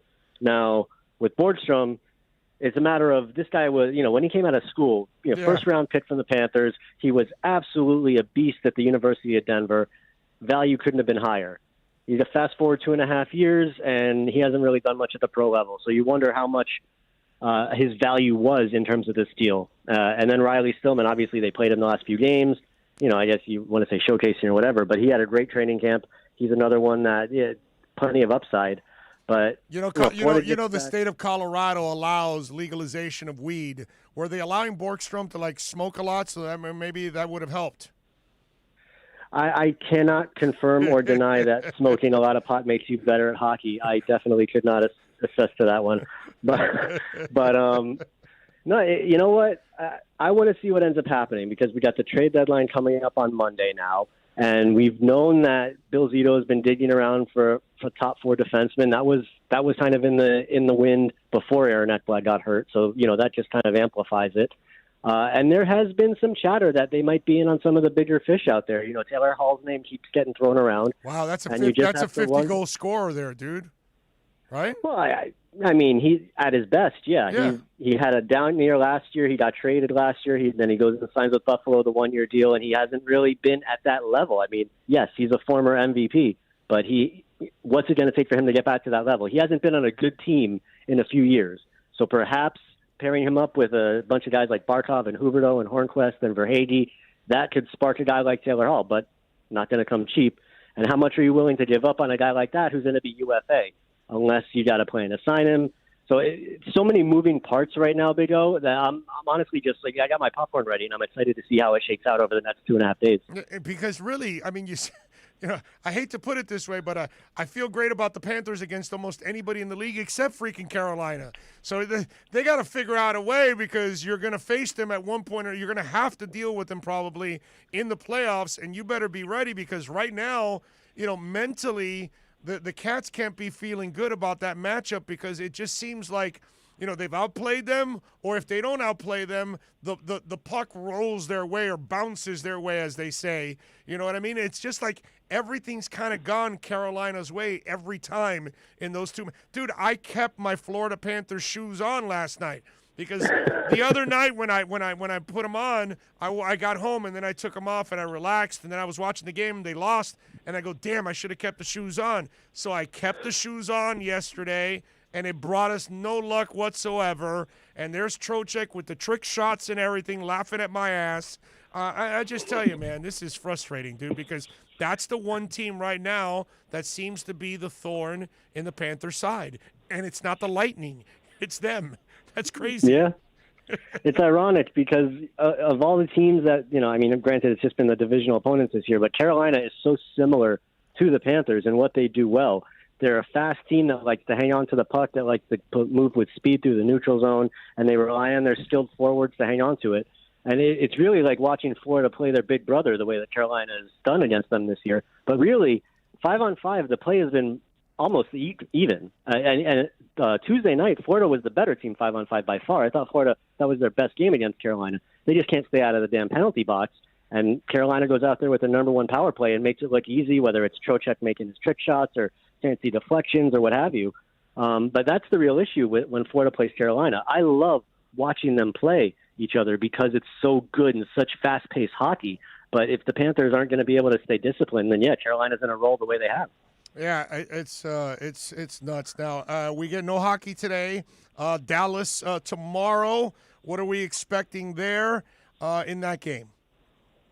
I mean, Dallas has been an interesting team this year because they've had a couple of their top forwards in and out of the lineup. Rupe Hintz, who I'm sure I'm butchering his name, he's been one of my favorite guys to watch this year. But he's like in 2 games, out 2 games. But they've got a rookie Robertson that they've been playing a lot of. And Dallas right now, they've still got games in hand. They're going to get Tyler Seguin back at some point. They're going to get Ben Bishop back at some point in the not too distant future. And they're a team that could make some noise in the playoff race, and they know this. So yeah, Florida's obviously going to get a team playing desperate hockey. And I mean, look, the Panthers should be playing that way themselves. They just lost 2 in a row, which is a rarity for this team this season. And they're fighting for one of those top spots in the Central Division right now. If Florida wants to avoid playing Carolina in the first round, they're going to have to win some more. So I'm excited. I'm excited to see this series because Dallas has just been one of the teams that intrigues me. They can be so good, Orlando. They can play so well. I mean, we saw it last year when they went to the final. And I'm just kind of waiting for that to pop out this year because I do think Dallas is going to end up making that last playoff spot, as crazy as that might sound. So yeah, this weekend series should be fun. All right, the Ekblad injury. I know they said 3 months. How, I don't know how much digging you've been able to do. Are we realistically thinking that this guy may have a shot if they're in the playoffs and he may be healthy enough? Is that really realistic? Because, man, it just, when you talk about that injury, you kind of look at it like, okay, he's done for the year. Yeah, I mean, when you saw it happen, my fear was that he had torn his knee to shreds, and that, that could be, God only knows how long that could be depending on what you did in there. So to find out that it was, air quotes, just a fracture, it's obviously it was much more painful, but in the end, they heal quick, and depending on how bad, or maybe it was, I don't know the details on what the break was, but if the team is going out there and saying that it's a 12-week timeline, there's no way they're going to put that out if it's not a realistic number. Right. That's just not how they operate. So yeah, theoretically, if it heals the way that they're probably hoping it does, then yeah, they said 12 weeks. 12 weeks is mid-June. The end of the Stanley Cup final comes July 9th, I believe, which is like 3 to 4 weeks later. So yes, it's totally conceivable. If Ekblad heals properly and the Panthers make a little bit of a playoff run, he could absolutely join them, kind of like Steven Stamkos did for the Lightning last year. Yeah, and the 12 weeks, when you put a number on it, Then you've got to deal with David Dwork and George Richards being a pain in the ass going, well, you guys said 12 weeks. What's going on? Did he have a setback? What happened? What's going on? And so then now they got to answer for that. So you are so right, because once they put out a number, they're kind of putting their name out there. And then if it doesn't happen, the follow-up questions come up from you guys like, yo, what's up, dude? Let's go. You said 12 weeks. What's the deal? That kind of stuff. Yeah, they're putting themselves in a corner. That's why when I saw them actually put a number on it, then that's why I took that number seriously. Because, I mean, you know as well as I do, especially in hockey, they are beyond vague when it comes to injuries. Yes, they are. You're right about that. All right, so let's preview Chirping the Cats radio tomorrow. What do you got going on, my man? Well, we're going to talk about the 2 games against Carolina and the upcoming series against Dallas. And you already mentioned my guest, George Richards. He's going to be joining me. We're going to preview the trade deadline and what him and I have put our heads together to see what we can come up with on the rumor mill, and get as much in as we can. Because as you know, my friend, an hour goes by fast. Yes, yeah, you're right about that. You want to expand? Is that what you're looking for? Is that what you're asking me now? You talk to my agent. You got it. All right, follow him on Twitter at David Dwork. Make sure you listen to Chirping the Cats Radio. More importantly, make sure you subscribe to the podcast, so that way if you don't catch it live, you can catch it at your discretion. We understand it's a digital world, and it's on demand, and that's why OnSideRadio.com is here for you. You can do it live. You can do it on demand. We love however you support us, and make sure you follow him on Twitter at David Dwork. And also, he's got the Chirping the Cats podcast on his own that he does, too. Follow that also. David, as always, you're a stud, my brother. Thank you for always hanging in there with us and doing a great job on Saturdays. Hey, man, my pleasure. Anytime. You know that. You got it. There you go. The great David Dwork, man. Good stuff there. As always, folks, before I take the break, I got to tell you, one of the pleasures now that we're here in studio, it's always awesome, you know what I mean? But we've got now, you look at the OnSide, what's it called, shade that we've got here from a shade above Window Fashions in Davie, right here in our backyard at 954-434-4774. Listen, a shade above teamed up with Bandalux to personalize and create our OnSide shade, by the way, our OnSide radio shade, and it is in La Rosa Negra. So if you want to order protection with style for your home or office like we did, it's nice and electric. It goes up and down whenever we need it. It is seamless, the installation. All you got to do is call a shade above Window Fashions, 954-434-4774. Go to the website, ashadeaboveflorida.com. Love the space you live in. A shade above Window Fashions. We'll be right back to the Big O Show. You can join us on the OnSide Sports Line, 888-441-4623. That's 888-441-4623. For over 20 years, Mr. Glass has been committed to the safety and satisfaction of our clients. Our products are the culmination of innovative engineering, aesthetic appeal, and the highest levels of quality. Through our legacy, Mr. Glass strives to impart the true meaning of quality, service, and sustainability to new generations. Reputation, experience, and trust is why clients choose Mr. Glass. Live the future now. Locate a dealer near you today. If you missed the Sunday Sports Drop Sunday, you missed this. Gabby, what the hell is a vertical penetrator, man? A vertical penetrator, my friend, is Leonard Taylor. A vertical penetrator is Gerald Willis. You know, those are guys that just, like, you know, cause havoc in the pass rushing game. You know, like, it's turning into a passing game. You watch college football around the country. You look at Justin Fields, you look at Trevor Lawrence, you look at Mac Jones, all these guys that are just starting to sling the ball all over the place. And, you know, you think of pass rushers and you think of guys on the edge, but you also have to consider, like, you know, guys on the interior of defensive line that are going to just go get after the quarterback. That's the name of the game right now, is getting after the quarterback. Sunday Sports Drop with Jazz Santana. Every Sunday morning from 7 to 9. Exclusively at OnSideRadio.com. Can I get a captain? Captain and what? Captain and Ginger. I can't hear you. Captain and Ginger. He was a captain and ginger. Captain and ginger. He was a captain and ginger. Captain Morgan, official partner of Major League Soccer. Hey, Hey, it's Big O for EJD Construction, your custom home builder, additions and home remodeling. Our lives have changed. We're making our homes more of an oasis. Call the right place. Call the right people. Eric at EJD Construction for over 16 years. A-rated member of Angie's List and the Better Business Bureau. 305-433-4843. That's 305-433-4843 for EJDConstruction.com. Let's raise a cup to the first among us who put themselves last. To the risk takers, the mask makers, the heroes on the front line and online. To the ones keeping shelves full and keeping us hopeful. To those who don't stop and those making all the stops. To the ones who pick up, suit up, and never let us down. From all of us at Duncan to all the heroes keeping everyone running, we thank you. Hey, it's Big O. You know, air quality in your home or business is so important now, folks. That's why you've got to call M&S Air Conditioning. Let them install high-efficiency polarized air filter in your AC unit that attracts, captures, and destroys biological contaminants to improve your air quality. M&S is always on call from 7:30 a.m. till 9 o'clock p.m. and, of course, emergency Sundays. Call for more info on high-efficiency air filters and their preventative maintenance plans. Visit M&S Air Conditioning at ac-florida.com. At Baptist Health, we are ready to serve, to treat, to safely proceed with your procedure. We're ready for ER visits and office visits with skilled surgeons, advanced medicine, and multidisciplinary teams. We're ready for new arrivals and new recoveries. We are ready. We're ready to diagnose, treat, and manage anything that comes our way with exceptional care and comfort. With the same preparedness and compassion you've come to expect from Baptist Health. And we are ready. We're ready. We're ready to care for you.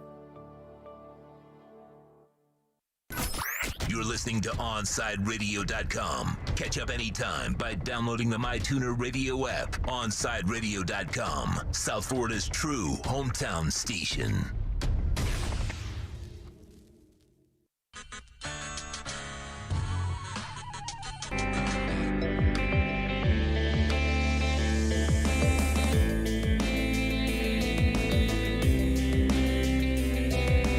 All right, we're back. Final segment of the show in the place that's beautiful and pink right here, I baby. love it. Yes, sir. Looks great today. All the pink cars outside. The vibe is awesome, right? Because I was talking about this at the beginning of the show. We didn't have this vibe last year because we were having there was a little bit of vibe because they were getting ready for the game, but it was done. And now you know you're getting ready for the season because you have a full-out press conference. Players are out here. Press is out here. There's pink cars and trucks all over the place. It's a different feeling that we get this year in the stadium. And I heard you talking with Michelle Kaufman, and you're exactly right. To open the season, even having 6,000 people here, like 33% occupancy, it's going to sound awesome. Like, do you remember when you and I sat in the stands during the game in the tropical storm? Yes. Even then, tropical freaking storm, and there were like 2,000 people in here against Cincinnati, and they were into it. They were making noise. Supporters drunk as hell. I mean, it was awesome, dude. Once we actually get to the point where we can have full crowds and it's safe to do that, and we have a full stadium, it's just going to be so extra awesome because I've kind of forgotten what that felt like. Right, I mean, we haven't been to any games. Even watching games on TV, you're watching almost empty stuff. Like I watch a lot of European soccer; their stadiums have been completely empty, and stadiums they're worse than we are. Yeah, no, absolutely, and they've got fewer vaccines, unfortunately. But even watching American sports games, they've got less than half occupancy most places. Once we get back to full stadiums everywhere, it's gonna feel like being born again as a sports fan. It's going to be awesome. Don't worry, Donna. You want a full stadium? Go to Texas. All right. What do you got going on today? Oh my God, we're so busy today. I got to pull up my guest list just so I don't forget anybody. We're going to talk about the events here at the stadium today with Chris Whittingham, who is here covering it. So he's going to join us at 3:20. We're going to get our bets for the weekend from Lee Sterling at 3:45. We're going to have our weekly Dolphins conversation. We'll talk a little DMX as well with Omar Kelly at 4:30. Love it. Going to talk some WrestleMania with Jim Varsalone from the Miami Herald. A blast for the such a past. good dude. Jim Varsalone is the freaking man. And Frank Crivello is going to talk more soccer with us at 5:20. We also have Foodie Friday, plenty of Dolphins talk throughout the show, because I know our peeps in the YouTube chat, they love the Dolphins talk. It's like a drug for these guys, and definitely. I love it as well. No doubt about it. Alex Aguirre, you did great work.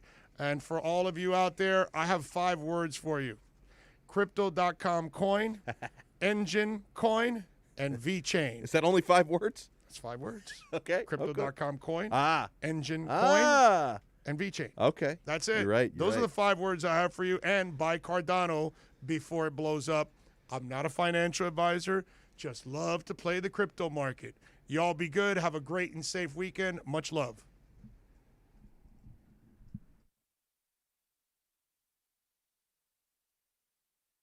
OnSideRadio.com knows gamers need a home. Can you dig it? That's why for the next 60 seconds, Can you count, suckers? here's your OnSide Radio E-Report with Michael Christian. 100 Thieves, the incredibly popular esports organization, now welcomes some new management. Valkyrae and Courage JD, 2 streamers that are part of the 100 Thieves organization already, are now being elevated to be part of the ownership group. They joined the likes of Drake, Nadeshot, Scooter Braun, and Cleveland Cavaliers owner Dan Gilbert. Valkyrae joined 100 Thieves back in 2018. Courage joined back in 2019. Both of them did used to stream on Twitch, but eventually moved on to be exclusive YouTube streamers. In their new roles as part of ownership, they're going to help identify some new talent and build new programs and other initiatives. Don't worry though, if you love watching their content, they're still going to be putting that out there for you. Stay in touch in the world of gaming with the OnSide Radio E-Report. We'll be right back to the man of the match with Alex Dano. You can join us on the OnSide Sports Line, 888-441-4623. That's 888-441-4623. You're listening to the home of Inter Miami.